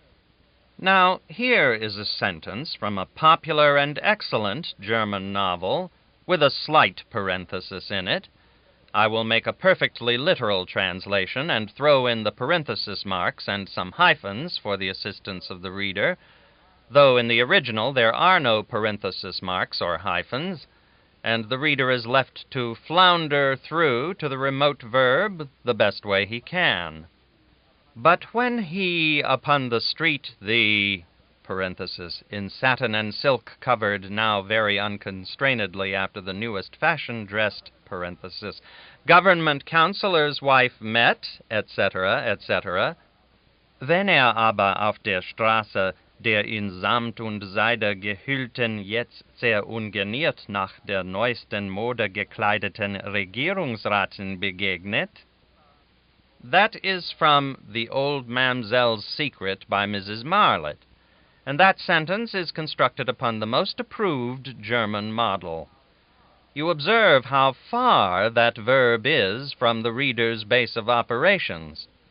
Well, in a German newspaper, they put their verb away over the next page, and I have heard that sometimes, after stringing along on exciting preliminaries and parentheses for a column or two, they get in a hurry and have to go to press without getting to the verb at all. Of course, then, the reader is left in a very exhausted and ignorant state. We have the parenthesis disease in our literature, too, and one may see cases of it every day in our books and newspapers. But with us it is the mark and sign of an unpracticed writer or a cloudy intellect, whereas with the Germans it is doubtless the mark and sign of a practiced pen, and of the presence of that sort of luminous intellectual fog which stands for clearness among these people. For surely it is not clearness. It necessarily can't be clearness. Even a jury would have penetration enough to discover that. A writer's ideas must be a good deal confused, a good deal out of line and sequence, when he starts out to say that a man met a counselor's wife in the street, and then right in the midst of this so simple undertaking halts these approaching people and makes them stand still until he jots down an inventory of the woman's dress. That is manifestly absurd. It reminds a person of those dentists who secure your instant and breathless interest in a tooth by taking a grip on it with the forceps, and then stand there and drawl through a tedious anecdote before they give the dreaded jerk. Parentheses in literature and dentistry are in bad taste. The Germans have another kind of parenthesis which they make by splitting a verb in two and putting half of it at the beginning of an exciting chapter, and the other half at the end of it. Can anyone conceive of anything more confusing than that? These things are called separable verbs. The German grammar is blistered all over with separable verbs, and the wider the two portions of one of them are spread apart, the better the author of the crimes is pleased with his performance. A favorite one is reiste ab, which means departed. Here is an example which I culled from a novel and reduced to English. The trunks being now ready, after kissing his mother and sisters, and once more pressing to his bosom his adored Gretchen, who, dressed in simple white muslin, with a single tuberose in the ample folds of her rich brown hair, had tottered feebly down the stairs, still pale from the terror and excitement of the past evening, but longing to lay her poor aching head yet once again upon the breast of him whom she loved more dearly than life itself, parted. However, it is not well to dwell too much on the separable verbs. One is sure to lose his temper early, and if he sticks to the subject and will not be warned, it will at last either soften his brain or petrify it. Personal pronouns and adjectives are a fruitful nuisance in this language, and should have been left out. For instance, the same sound, z, means you, and it means she, and it means her, and it means it, and it means they, and it means them. Think of the ragged poverty of a language which has to make one word do the work of six, and a poor little weak thing of only 3 letters at that. But mainly, think of the exasperation of never knowing which of these meanings the speaker is trying to convey. This explains why, whenever a person says Z to me, I generally try to kill him, if a stranger. Now observe the adjective. Here was a case where simplicity would have been an advantage. Therefore, for no other reason, the inventor of this language complicated it all he could. When we wish to speak of our good friend or friends in our enlightened tongue, we stick to the one form and have no trouble or hard feeling about it. But with the German tongue it is different. When a German gets his hands on an adjective, he declines it and keeps on declining it until the common sense is all declined out of it. It is as bad as Latin. He says, for instance, singular, nominative, mein guter Freund, my good friend, singular genitive, meines guten Freundes, of my good friend, singular dative, meinem guten Freund, to my good friend, singular accusative, meinen guten Freund, my good friend. Plural nominative, meine guten Freunde, my good friends. Plural genitive, meiner guten Freunde, of my good friends.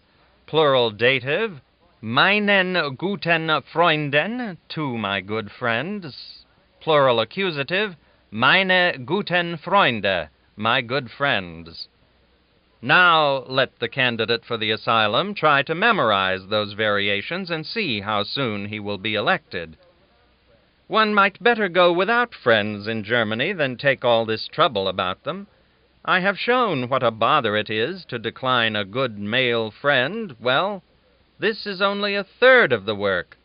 For there is a variety of new distortions of the adjective to be learned when the object is feminine, and still another when the object is neuter.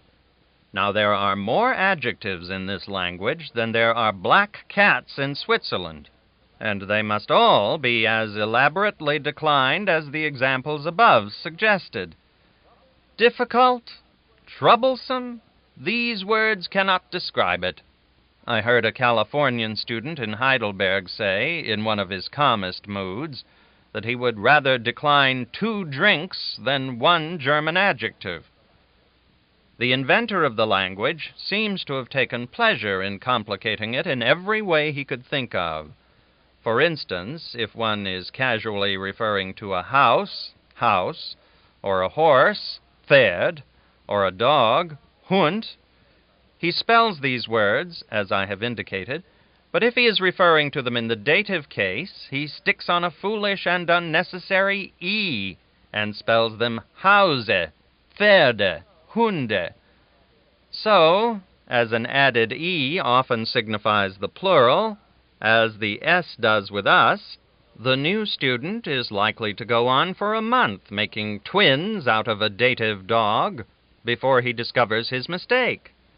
On the other hand, many a new student who could ill afford loss has bought and paid for 2 dogs and only got one of them, because he ignorantly bought that dog in the dative singular when he really supposed he was talking plural, which left the law on the seller's side, of course, by the strict rules of grammar, and therefore a suit for recovery could not lie.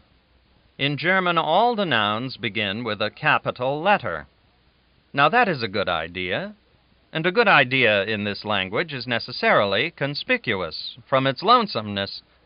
I consider this capitalizing of nouns a good idea because by reason of it you are almost always able to tell a noun the minute you see it. You fall into error occasionally because you mistake the name of a person for the name of a thing and waste a good deal of time trying to dig a meaning out of it. German names almost always do mean something, and this helps to deceive the student. I translated a passage one day which said that the infuriated tigress broke loose and utterly ate up the unfortunate fir forest, Tannenwald.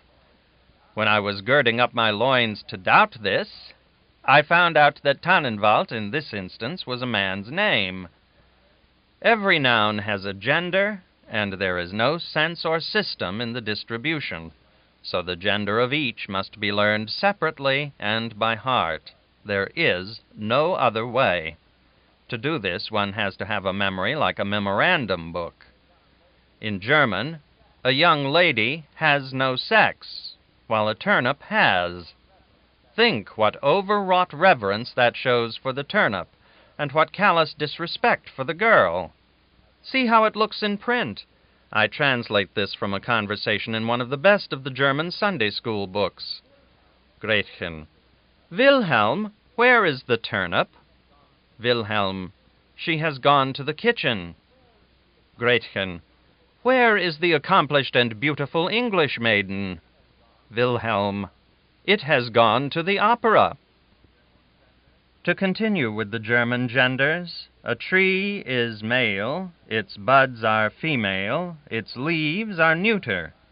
Horses are sexless, dogs are male, cats are females, tomcats included, of course.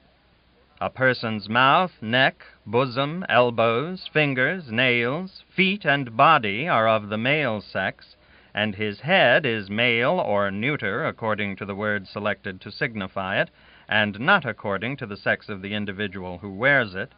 For in Germany all the women wear either male heads or sexless ones.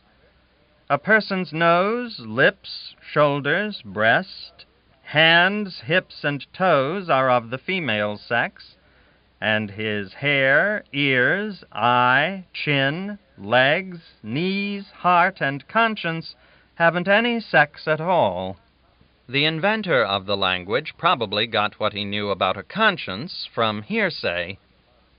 Now, by the above dissection, the reader will see that in Germany a man may think he is a man, but when he comes to look into the matter closely, he is bound to have his doubts. He finds that in sober truth he is a most ridiculous mixture, and if he ends by trying to comfort himself with the thought that he can at least depend on a third of this mess as being manly and masculine, the humiliating second thought will quickly remind him that in this respect he is no better off than any woman or cow in the land. In the German, it is true that, by some oversight of the inventor of the language, a woman is female, but a wife, Weib, is not, which is unfortunate. A wife here has no sex, she is neuter. So, according to the grammar, a fish is he, his scales are she, but a fish-wife is neither. To describe a wife as sexless may be called under-description. That is bad enough, but over-description is surely worse. A German speaks of an Englishman as the Engländer. To change the sex, he adds I-in, and that stands for English woman, Engländerin. That seems descriptive enough, but still it is not exact enough for a German, so he precedes the word with that article which indicates that the creature to follow is feminine, and writes it down thus, Die Engländerin, which means the she-English woman. I consider that that person is over-described.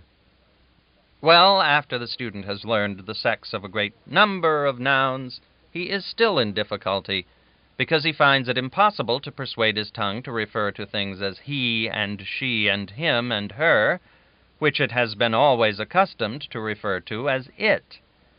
When he even frames a German sentence in his mind, with the hims and hers in the right places, and then works up his courage to the utterance point, it is no use. The moment he begins to speak, his tongue flies the track, and all those labored males and females come out as its. And even when he is reading German to himself, he always calls those things it, whereas he ought to read it in this way. Tale of the Fishwife and its sad fate. I capitalize the nouns in the German and ancient English fashion. It is a bleak day. Hear the rain, how he pours, and the hail, how he rattles. And see the snow, how he drifts along, and oh, the mud, how deep he is. Ah, the poor fishwife, it is stuck fast in the mire. It has dropped its basket of fishes, and its hands have been cut by the scales as it seized some of the falling creatures, and one scale has even got into its eye, and it cannot get her out. It opens its mouth to cry for help, but if any sound comes out of him, alas, he is drowned by the raging of the storm. And now a tomcat has got one of the fishes, and she will surely escape with him. No, she bites off a fin, she holds her in her mouth. Will she swallow her?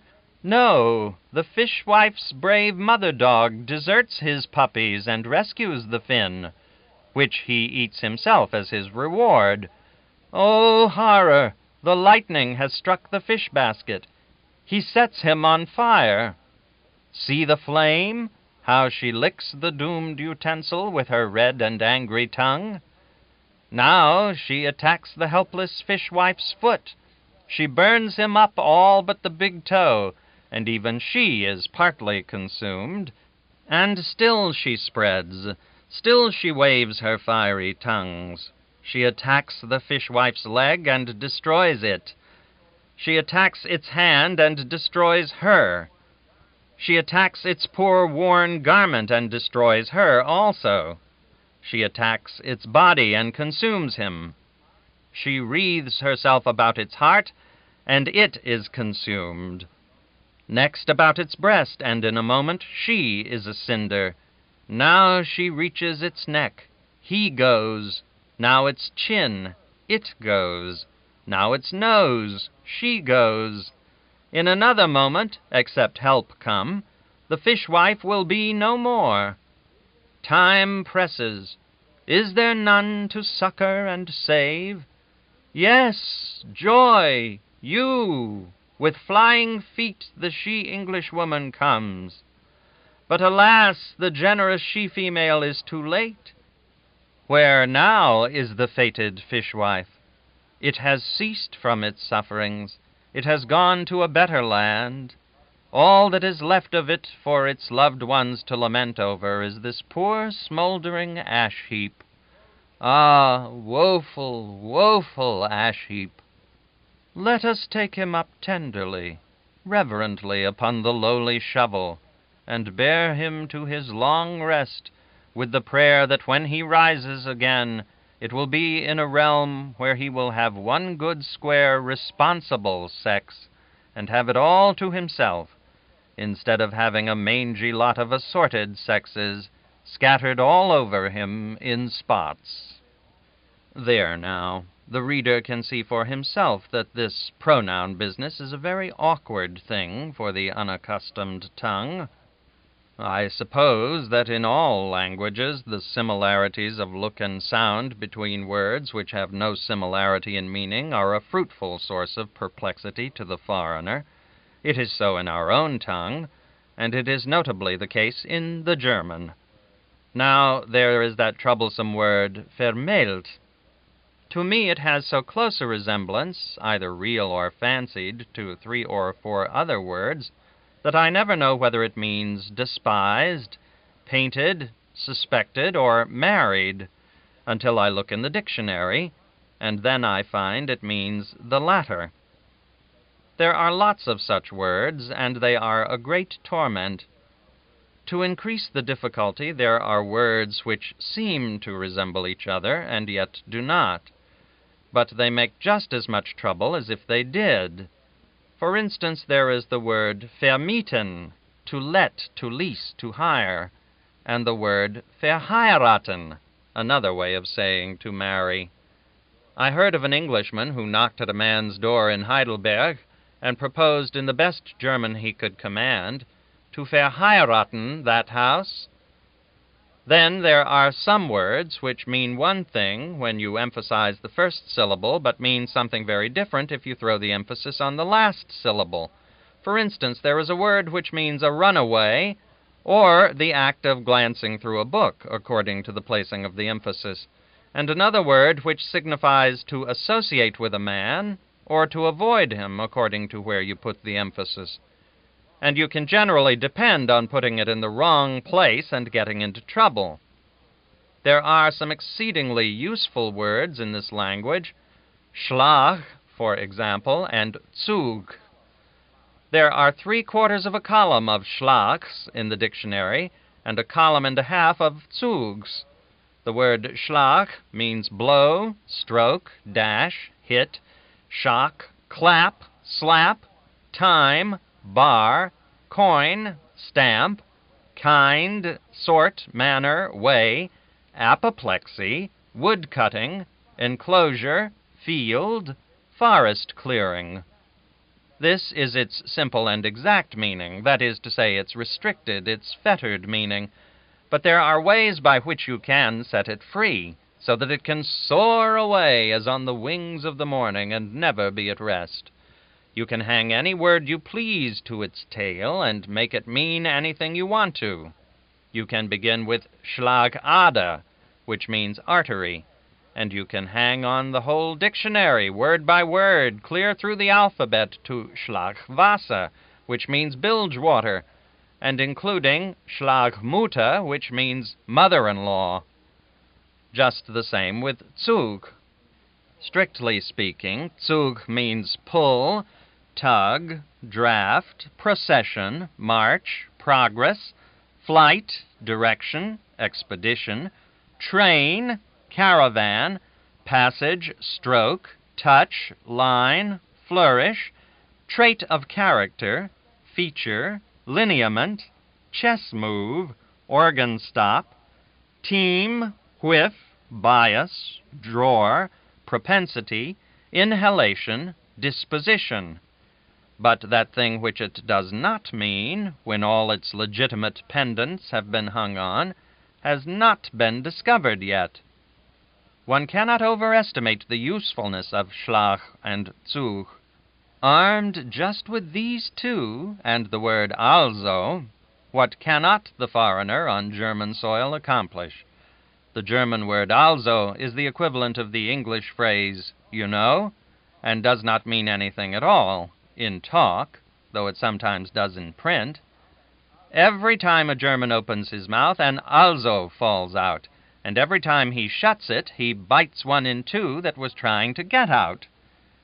Now the foreigner, equipped with these three noble words, is master of the situation.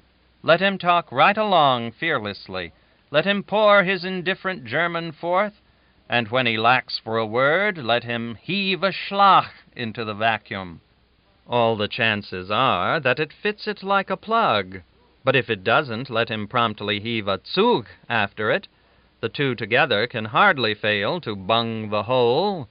But if by a miracle they should fail, let him simply say also, and this will give him a moment's chance to think of the needful word.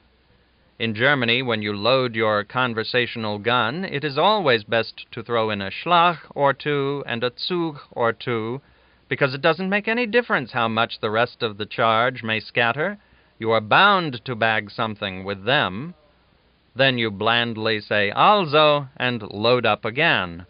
Nothing gives such an air of grace and elegance and unconstraint to a German or an English conversation as to scatter it full of alsos or you-knows. In my notebook I find this entry, July 1. In the hospital yesterday, a word of 13 syllables was successfully removed from a patient, a North German from near Hamburg, but as most unfortunately the surgeons had opened him in the wrong place, under the impression that he contained a panorama, he died. The sad event has cast a gloom over the whole community. That paragraph furnishes a text for a few remarks about one of the most curious and notable features of my subject, the length of German words. Some German words are so long that they have a perspective. Observe these examples. Freundschaftsbezeigungen, Dilettantenaufdringlichkeiten, Stadtverordnetenversammlungen. These things are not words, they are alphabetical processions, and they are not rare. One can open a German newspaper any time and see them marching majestically across the page. And if he has any imagination, he can see the banners and hear the music, too. They impart a martial thrill to the meekest subject. I take a great interest in these curiosities. Whenever I come across a good one, I stuff it and put it in my museum. In this way, I have made quite a valuable collection. When I get duplicates, I exchange with other collectors and thus increase the variety of my stock. Here are some specimens which I lately bought at an auction sale of the effects of a bankrupt bric-a-brac hunter.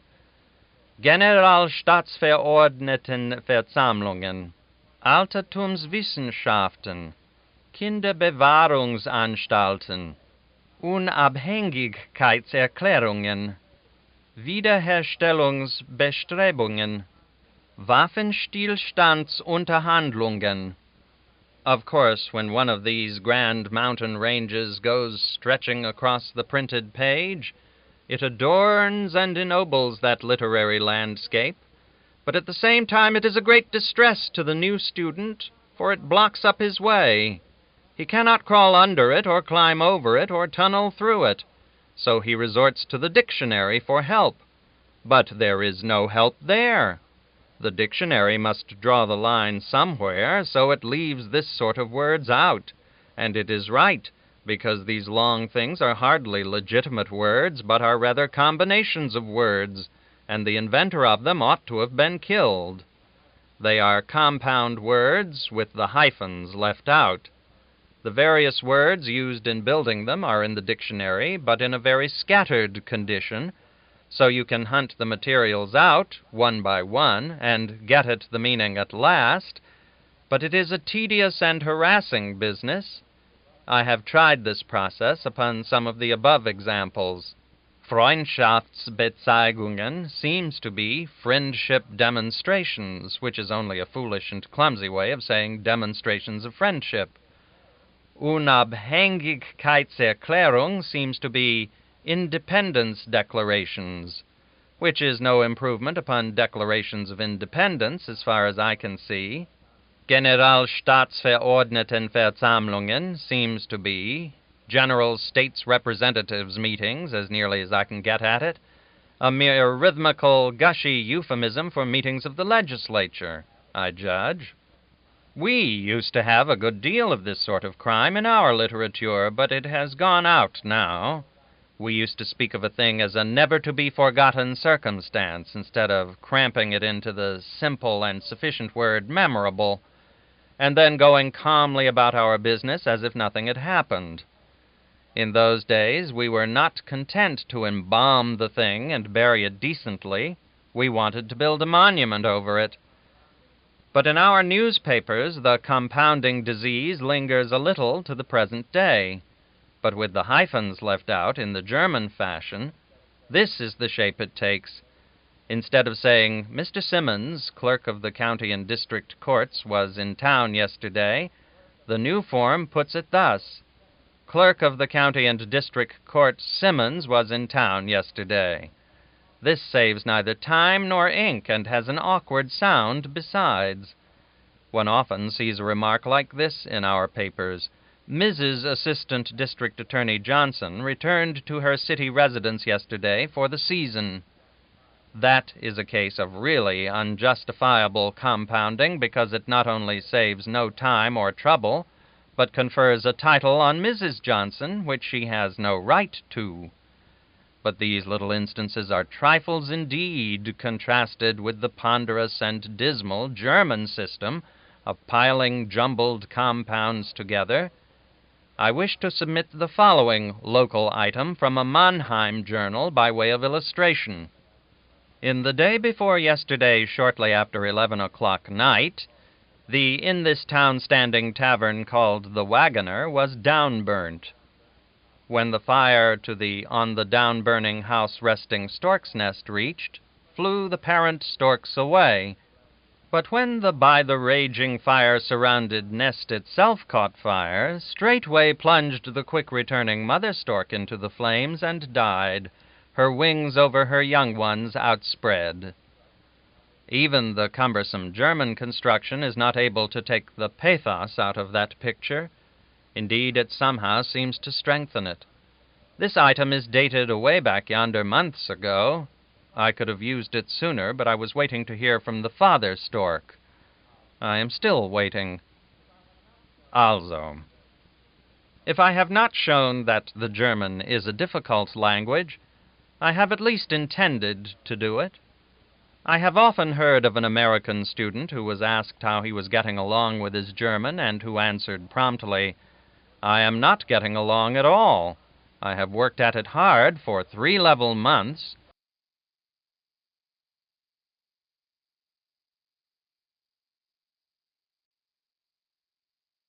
and all I have got to show for it is one solitary German phrase, 2 Glas, 2 glasses of beer." He paused a moment, reflectively, then added with feeling, "But I have got that solid." And if I have not also shown that German is a harassing and infuriating study, my execution has been at fault, and not my intent. I heard lately of a worn and sorely tried American student who used to fly to a certain German word for relief when he could bear up under his aggravations no longer, the only word in the whole language whose sound was sweet and precious to his ear and healing to his lacerated spirit. This was the word damit. It was only the sound that helped him, not the meaning. It merely means, in the general sense, herewith. And so, at last, when he learned that the emphasis was not on the first syllable, his only stay and support was gone, and he faded away and died. I think that a description of any loud, stirring, tumultuous episode must be tamer in German than in English. Our descriptive words of this character have such a deep, strong, resonant sound, while their German equivalents do seem so thin and mild and energyless. Boom, burst, crash, roar, storm, bellow, blow, thunder, explosion, howl, cry, shout, yell, groan, battle, hell. These are magnificent words. They have a force and magnitude of sound befitting the things which they describe. But their German equivalents would be ever so nice to sing the children to sleep with, or else my awe-inspiring ears were made for display and not for superior usefulness in analyzing sounds. Would any man want to die in a battle which was called by so tame a term as a Schlacht? Or would not a consumptive feel too much bundled up who was about to go out in a shirt collar and a seal ring into a storm which the bird-song word Gewitter was employed to describe? And observe the strongest of the several German equivalents for explosion, Ausbruch. Our word toothbrush is more powerful than that. It seems to me that the Germans could do worse than import it into their language to describe particularly tremendous explosions with. The German word for hell, Hölle, sounds more like helly than anything else.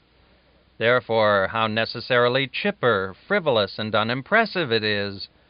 If a man were told in German to go there, could he really rise to the dignity of feeling insulted? Having now pointed out in detail the several vices of this language, I now come to the brief and pleasant talk of pointing out its virtues. The capitalizing of the nouns I have already mentioned, but far before this virtue stands another, that of spelling a word according to the sound of it. After one short lesson in the alphabet, the student can tell how any German word is pronounced without having to ask. Whereas, in our language, if a student should inquire of us what does B-O-W spell, we should be obliged to reply, nobody can tell what it spells when you set it off by itself. You can only tell by referring to the context and finding out what it signifies, whether it is a thing to shoot arrows with, or a nod of one's head, or the forward end of a boat. There are some German words which are singularly and powerfully effective, for instance those which describe lowly, peaceful, and affectionate home life, those which deal with love, in any and all forms, from mere kindly feeling and honest goodwill toward the passing stranger, clear up to courtship, those which deal with outdoor nature in its softest and loveliest aspects, with meadows and forests and birds and flowers, the fragrance and sunshine of summer, and the moonlight of peaceful winter nights. In a word, those which deal with any and all forms of rest, repose, and peace. Those also which deal with the creatures and marvels of fairyland, and lastly and chiefly in those words which express pathos, is the language surprisingly rich and effective. There are German songs which can make a stranger to the language cry. That shows that the sound of the words is correct. It interprets the meanings with truth and with exactness, and so the ear is informed, and through the ear, the heart. The Germans do not seem to be afraid to repeat a word when it is the right one. They repeat it several times if they choose. That is wise.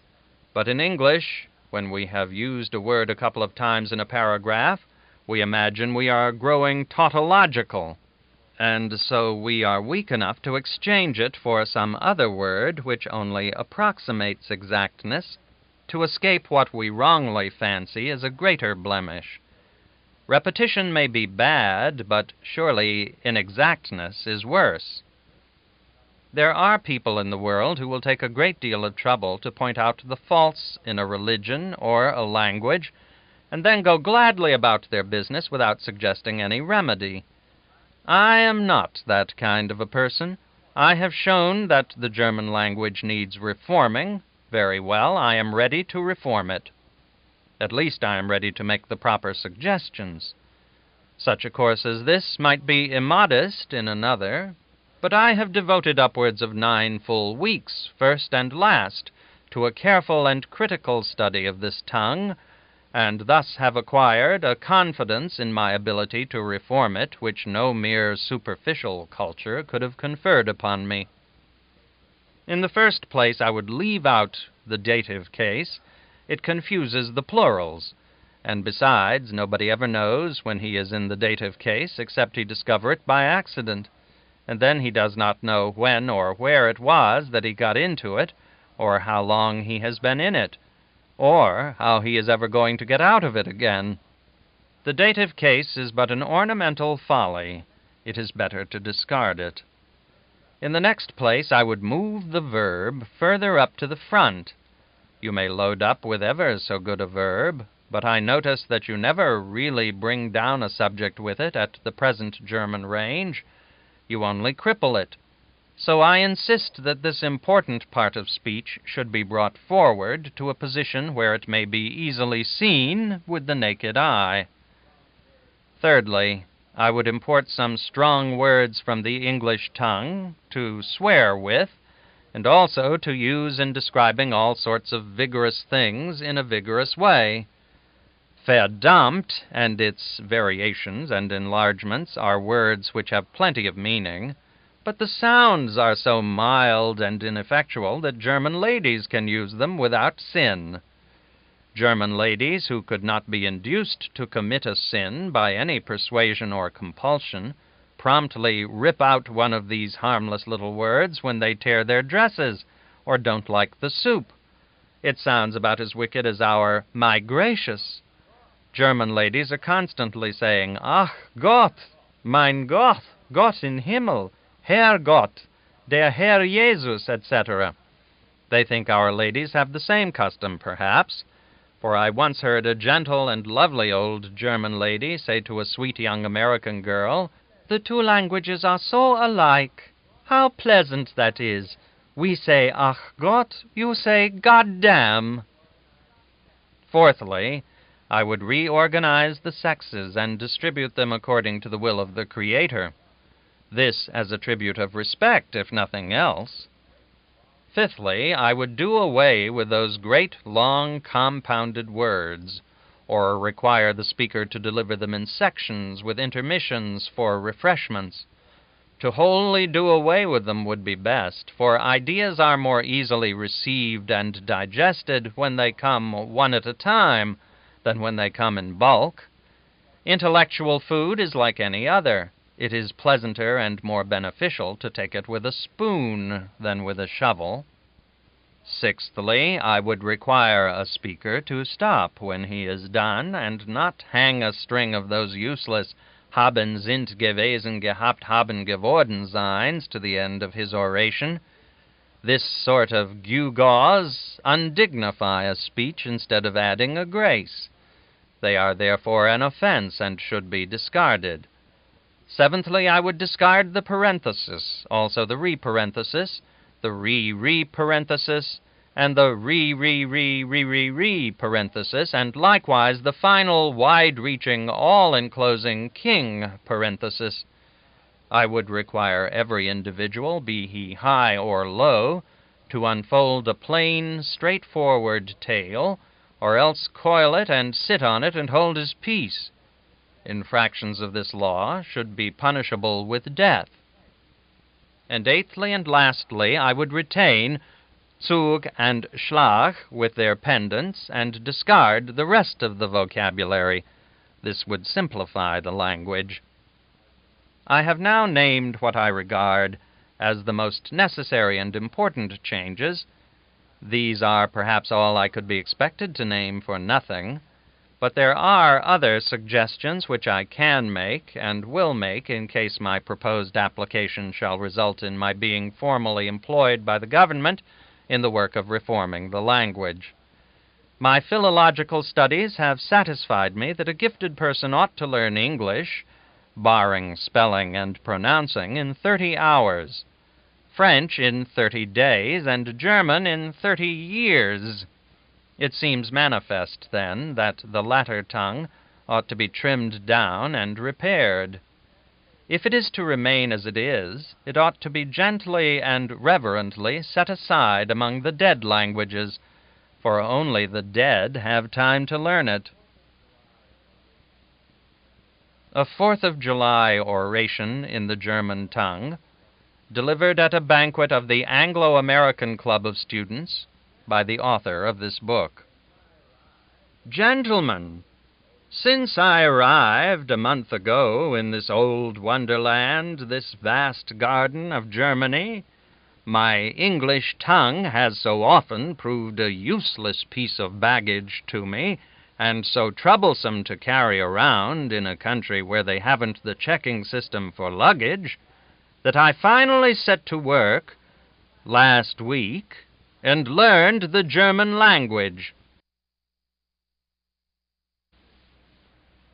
Gentlemen, since I arrived a month ago in this old wonderland, this vast garden of Germany, my English tongue has so often proved a useless piece of baggage to me, and so troublesome to carry around in a country where they haven't the checking system for luggage, that I finally set to work last week and learned the German language. Also, es freut mich, dass dies so ist, denn es muss in ein hauptsächlich Degree höflich sein, dass man auf an occasion like this sein Rede in die Sprache des Landes, worin he boards, aussprechen soll. Dafür habe ich aus rheinischer Verlegenheit,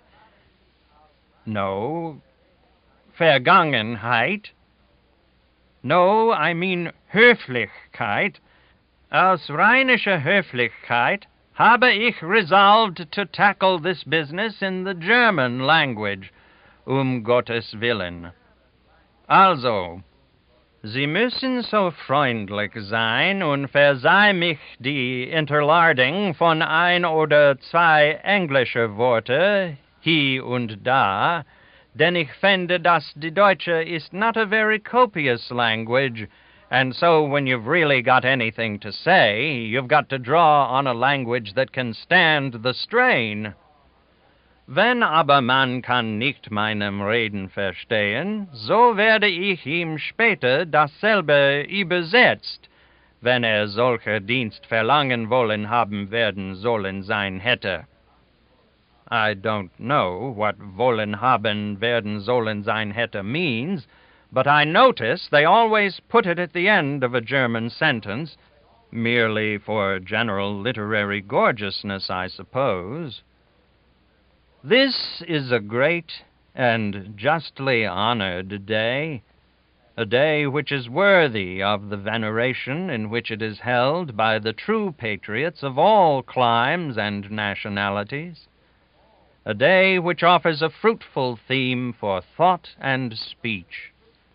Und meinem Freunde, no, meinen Freunden, meines Freundes, well, take your choice. They're all the same price. I don't know which one is right.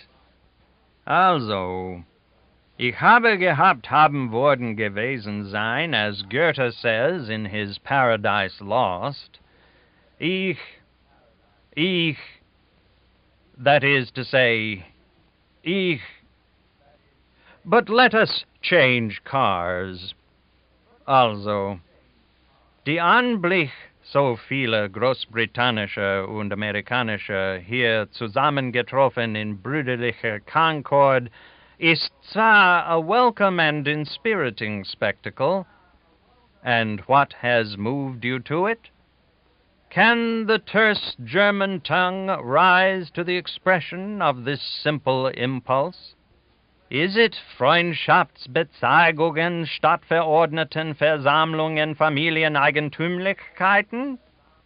Nein, oh nein. This is a crisp and noble word, but it fails to pierce the marrow of the impulse which has gathered this friendly meeting and produced dieser Anblick. Eine Anblick, welcher ist gut zu sehen, gut für die Augen in a foreign land and a far country. Eine Anblick solcher aus in die gewöhnliche Heidelberger Phrase nennt man ein schönes Aussicht.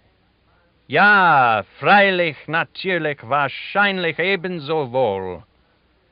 Also, die Aussicht aus dem Königstuhl mehr größere ist, aber geistlicher sprechend nicht so schön, lob Gott.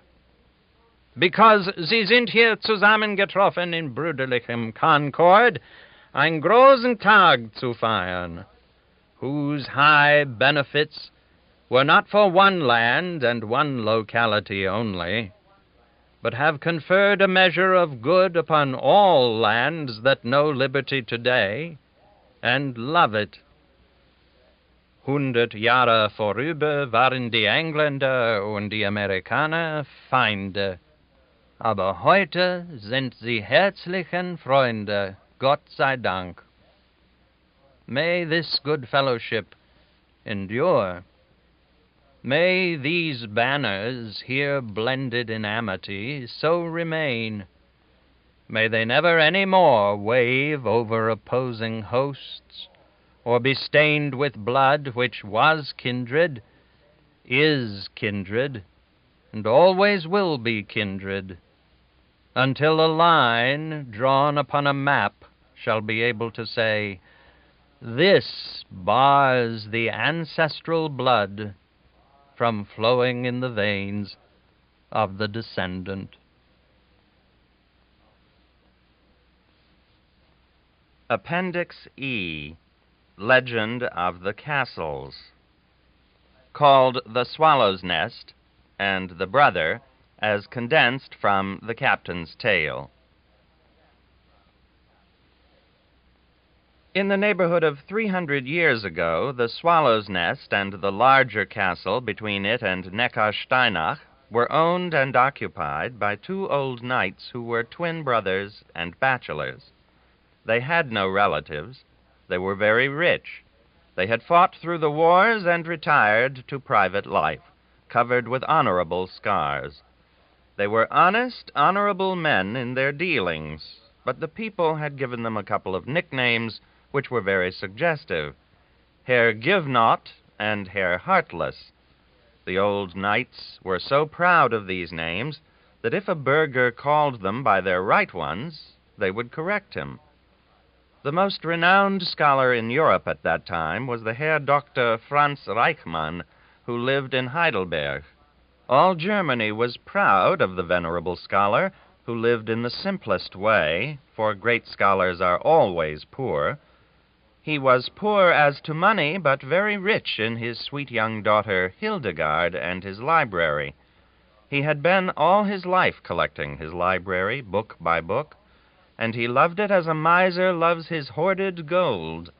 He said the two strings of his heart were rooted, the one in his daughter, the other in his books, and that if either were severed, he must die. Now, in an evil hour, hoping to win a marriage portion for his child, this simple old man had entrusted his small savings to a sharper to be ventured in a glittering speculation. But that was not the worst of it. He signed a paper without reading it. That is the way with poets and scholars. They always sign without reading. The result was that one night he found himself in debt to the sharper 8,000 pieces of gold, an amount so prodigious that it simply stupefied him to think of it. It was a night of woe in that house. "I must part with my library. I have nothing else. So perish one heartstring," said the old man. "What will it bring, father?" asked the girl. "Nothing.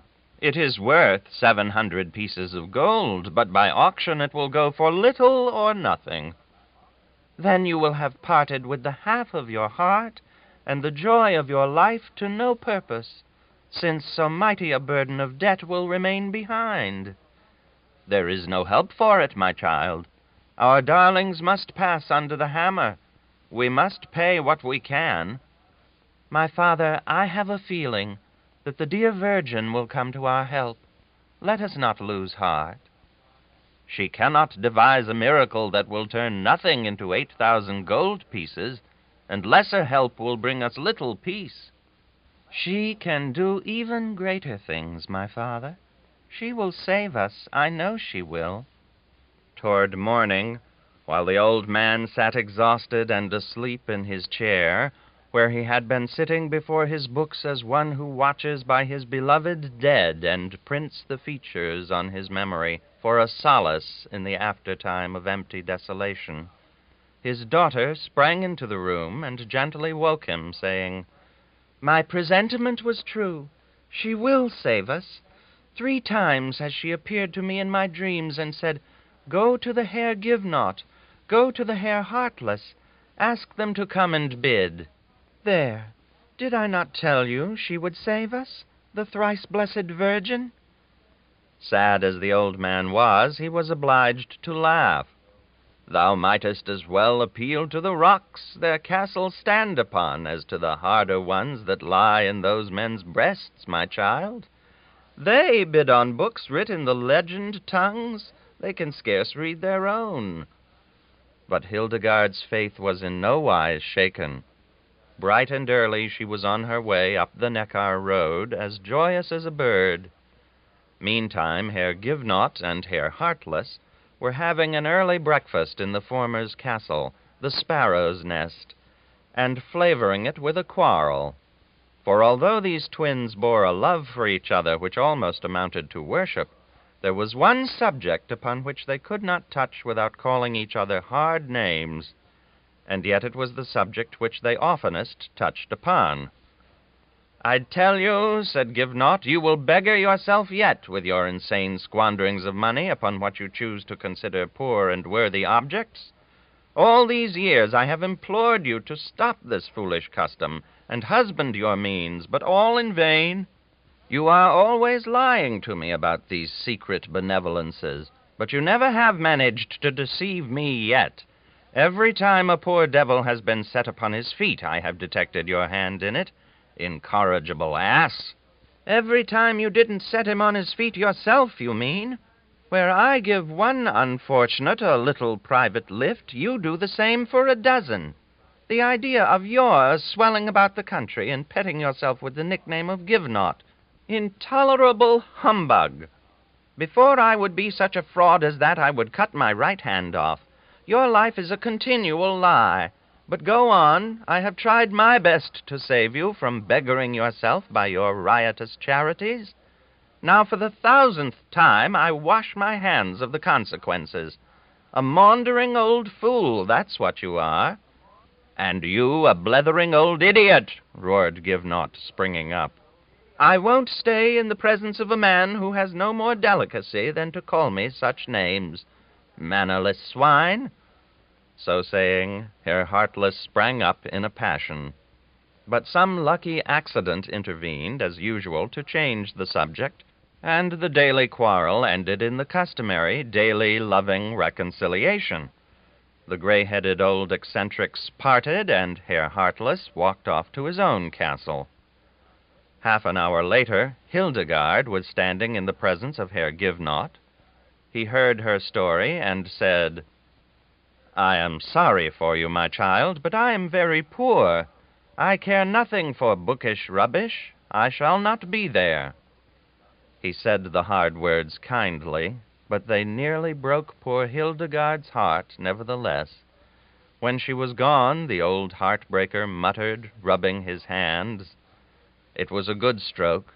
I have saved my brother's pocket this time in spite of him.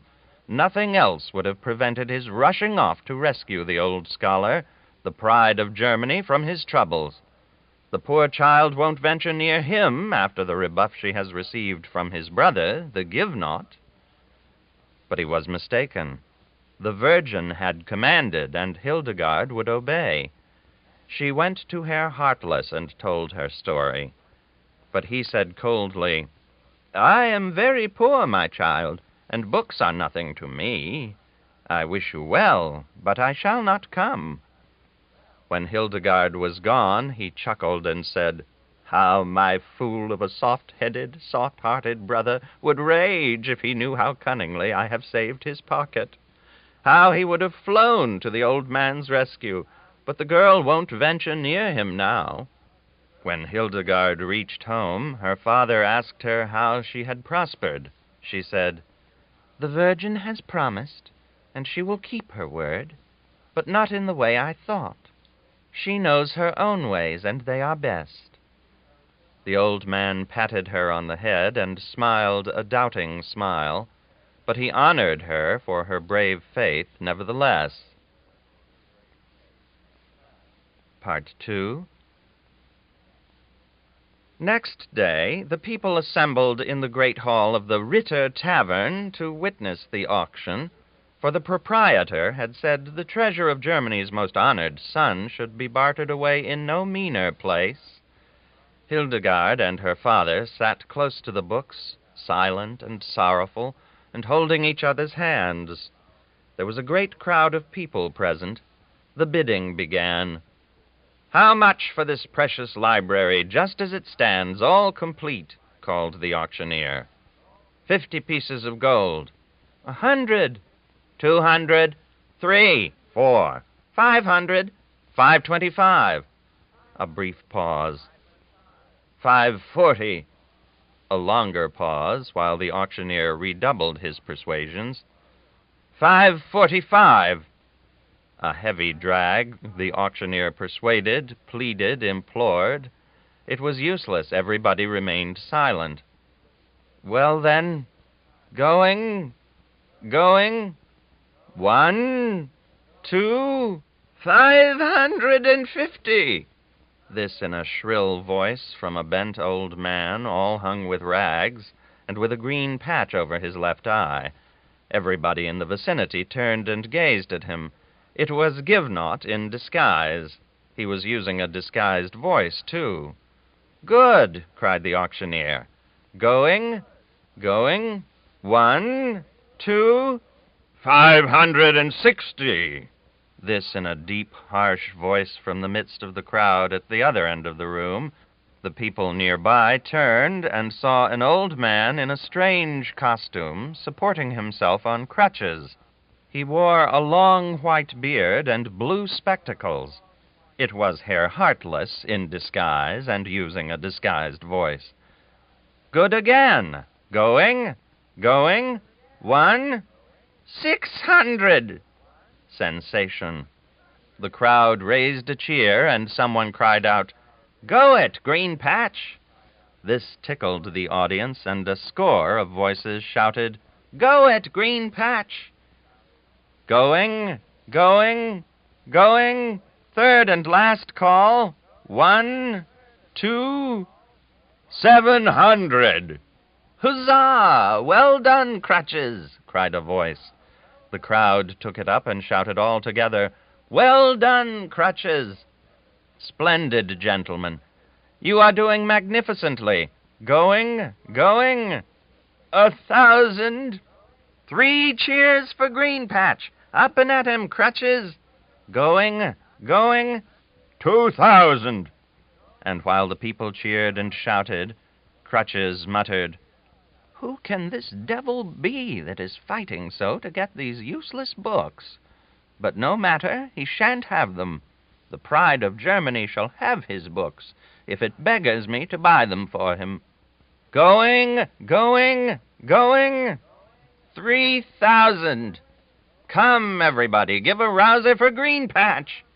And while they did it, Green Patch muttered, This cripple is plainly a lunatic.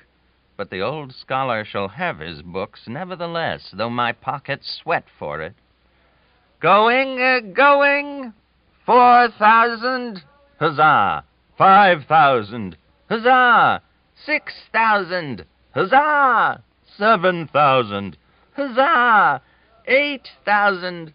We are saved, Father. I told you the Holy Virgin would keep her word. Blessed be her sacred name, said the old scholar with emotion. The crowd roared, Huzzah! Huzzah! Huzzah! At him again, Green Patch. Going, going. 10,000. As Givenaught shouted this, his excitement was so great that he forgot himself and used his natural voice. His brother recognized it and muttered, under cover of the storm of cheers, Aha! You are there, are you, besotted old fool? Take the books, I know what you'll do with them. So saying, he slipped out of the place, and the auction was at an end. Givenaught shouldered his way to Hildegard, whispered a word in her ear, and then he also vanished. The old scholar and his daughter embraced, and the former said, Truly, the Holy Mother has done more than she promised, child, for she has given you a splendid marriage portion. Think of it, 2,000 pieces of gold. And more still, cried Hildegard, for she has given you back your books. The stranger whispered me that he would have none of them. The honored son of Germany must keep them, so he said. I would I might have asked his name and kissed his hand and begged his blessing. But he was Our Lady's angel, and it is not meet that we of earth should venture speech with them that dwell above. Appendix F. German Journals.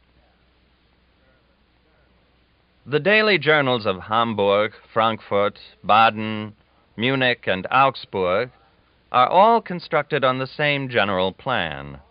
I speak of these because I am more familiar with them than with any other German papers. They contain no editorials whatever, no personals, and this is rather a merit than a demerit, perhaps, no funny paragraph column, no police court reports, no reports of proceedings of higher courts, no information about prize fights or other dog fights, horse races, walking matches, yachting contests, rifle matches, or other sporting matters of any sort, no reports of banquet speeches, no department of curious odds and ends, of floating fact and gossip, no rumors about anything or anybody, no prognostications or prophecies about anything or anybody, no lists of patents granted or sought, or any reference to such things, no abuse of public officials, big or little, or complaints against them, or praises of them, no religious column Saturdays, no rehash of cold sermons Mondays, no weather indications, no local item unveilings of what is happening in town. Nothing of a local nature, indeed, is mentioned beyond the movements of some prince or the proposed meeting of some deliberative body. After so formidable a list of what one can't find in a German daily, The question may well be asked, what can be found in it? It is easily answered. A child's handful of telegrams, mainly about European, national, and international political movements. Letter correspondence about the same things. Market reports. There you have it. That is what a German daily is made of. A German daily is the slowest and saddest and dreariest of the inventions of man. Our own dailies infuriate the reader pretty often. The German daily only stupefies him. Once a week, the German daily of the highest class lightens up its heavy columns. That is, it thinks it lightens them up with a profound and abysmal book criticism, a criticism which carries you down, down, down into the scientific bowels of the subject, for the German critic is nothing if not scientific. And when you come up at last and scent the fresh air and see the bonny daylight once more, you resolve without a dissenting voice that a book criticism is a mistaken way to lighten up a German daily. Sometimes, in place of the criticism, the first-class daily gives you what it thinks is a gay and chipper essay about ancient Grecian funeral customs, or the ancient Egyptian method of tarring a mummy, or the reasons for believing that some of the peoples who existed before the flood did not approve of cats. These are not unpleasant subjects. They are not uninteresting subjects. They are even exciting subjects, until one of these massive scientists gets hold of them. He soon convinces you that even these matters can be handled in such a way as to make a person low-spirited. As I have said, the average German daily is made up solely of correspondence, a trifle of it by telegraph, the rest of it by mail. Every paragraph has the side head London, Vienna, or some other town, and a date. And always, before the name of the town, is placed a letter or a sign to indicate who the correspondent is, so that the authorities can find him when they want to hang him. Stars, crosses, triangles, squares, half-moons, suns, such are some of the signs used by correspondents. Some of the dailies move too fast, others too slowly. For instance, my Heidelberg daily was always 24 hours old when it arrived at the hotel, but one of my Munich evening papers used to come a full 24 hours before it was due. Some of the less important dailies give one a tablespoon of a continued story every day. It is strung across the bottom of the page in the French fashion. By subscribing for the paper for 5 years, I judged that a man might succeed in getting pretty much all of the story. If you ask a citizen of Munich which is the best Munich daily journal, he will always tell you that there is only one good Munich daily, and that it is published in Augsburg, 40 or 50 miles away. It is like saying that the best daily paper in New York is published out in New Jersey somewhere. Yet the Augsburg Allgemeine Zeitung is the best Munich paper, and it is the one I had in my mind when I was describing a first-class German daily above. The entire paper, opened out, is not quite as large as a single page of the New York Herald. It is printed on both sides, of course, but in such large type that its entire contents could be put in Herald type upon a single page of the Herald, and there would still be room enough on the page for the Zeitung's supplement and some portion of the Zeitung's next day's contents. Such is the first-class daily. The dailies actually printed in Munich are called second-class by the public. If you ask which is the best of these second-class papers, they say there is no difference. One is as good as another. I have preserved a copy of one of them. It is called the Münchner Tagesanzeiger, and bears date January 25, 1879. Comparisons are odious, but they need not be malicious, and without any malice I wish to compare this journal, published in a German city of 170,000 inhabitants, with journals of other countries. I know of no other way to enable the reader to size the thing. A column of an average daily paper in America contains from 1,800 to 2,500 words. The reading matter in a single issue consists of from 25 to 50,000 words.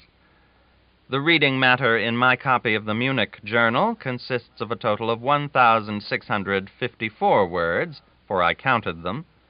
That would be nearly a column of one of our dailies. A single issue of the bulkiest daily newspaper in the world, the London Times, often contains 100,000 words of reading matter.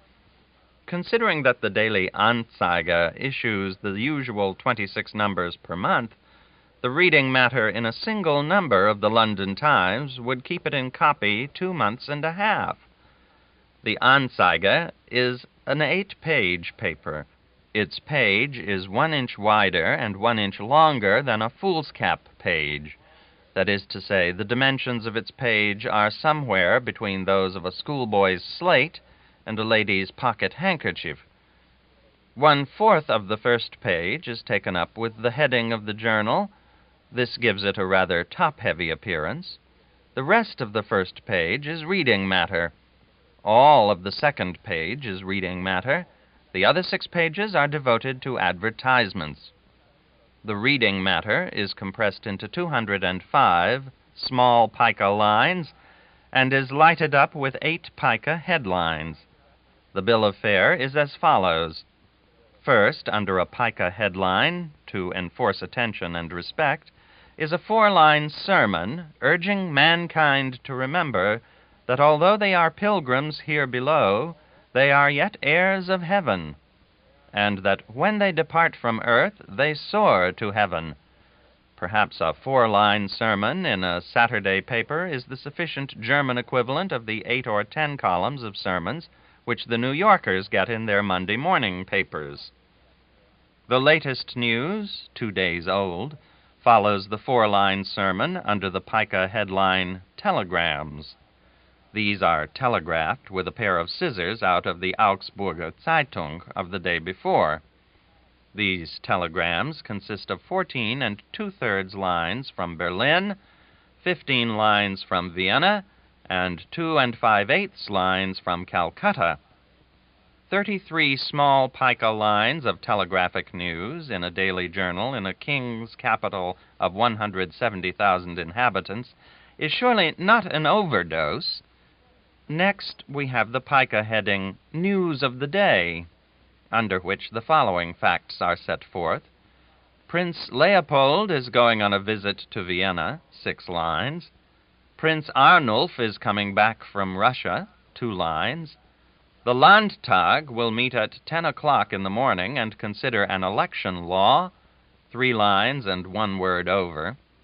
A city government item, 5 1/2 lines. Prices of tickets to the proposed grand charity ball, 23 lines, for this one item occupies almost 1/4 of the entire first page. There is to be a wonderful Wagner concert in Frankfurt on the Main, with an orchestra of 108 instruments, 7 1/2 lines. That concludes the first page, 85 lines altogether on that page, including 3 headlines. About 50 of those lines, as one perceives, deal with local matters, so the reporters are not overworked. Exactly 1/2 of the second page is occupied with an opera criticism, 53 lines, 3 of them being headlines, and death notices, 10 lines.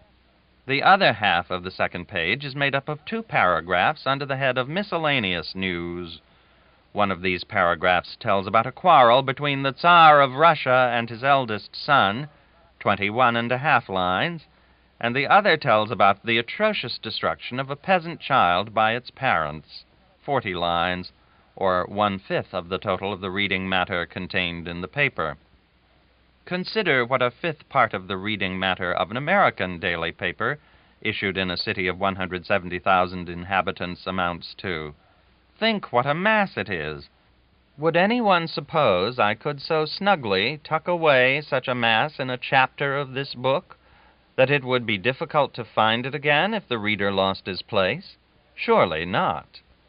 I will translate that child murder word for word to give the reader a realizing sense of what a fifth part of the reading matter of a Munich daily actually is when it comes under measurement of the eye.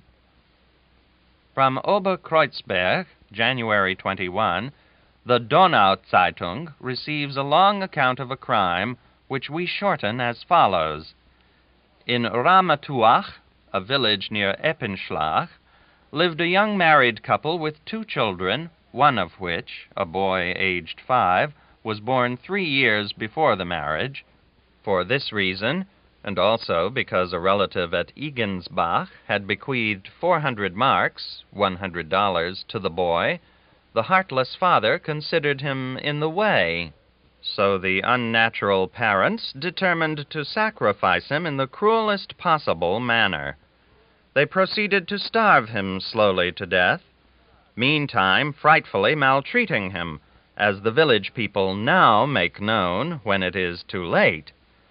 The boy was hut up in a hole, and when people passed by, he cried and implored them to give him bread. His long-continued tortures and deprivations destroyed him at last, on the 3rd of January.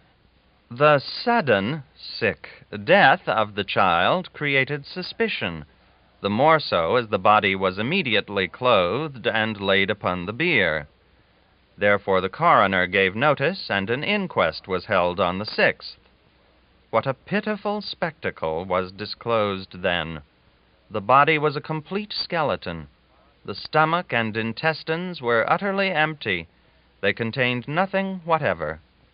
The flesh on the corpse was not as thick as the back of a knife, and incisions in it brought not a drop of blood. There was not a piece of sound skin the size of $1 on the whole body. Wounds, scars, bruises, discolored, extravasated blood everywhere. Even on the soles of the feet there were wounds. The cruel parents asserted that the boy had been so bad that they had been obliged to use severe punishments, and that he finally fell over a bench and broke his neck.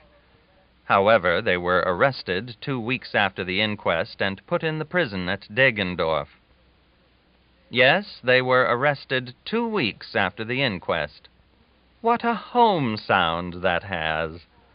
That kind of police briskness rather more reminds me of my native land than German journalism does. I think a German daily journal doesn't do any good to speak of, but at the same time it doesn't do any harm. That is a very large merit, and should not be lightly weighed, nor lightly thought of. The German humorous papers are beautifully printed upon fine paper, and the illustrations are finely drawn, finely engraved, and are not vapidly funny, but deliciously so. So, also, generally speaking, are the 2 or 3 terse sentences which accompany the pictures. I remember one of these pictures. A most dilapidated tramp is ruefully contemplating some coins which lie in his open palm. He says, "Well, begging is getting played out. Only about 5 marks, $1.25, for the whole day. Many an official makes more." And I call to mind a picture of a commercial traveler who is about to unroll his samples. Merchant, pettishly, "No, don't. I don't want to buy anything." Drummer, "If you please, I was only going to show you." Merchant, "But I don't wish to see them." Drummer, after a pause, pleadingly, "But do you mind letting me look at them? I haven't seen them for 3 weeks." This concludes the reading of A Tramp Abroad by Mark Twain. This book was read by Wolfram Kandinsky.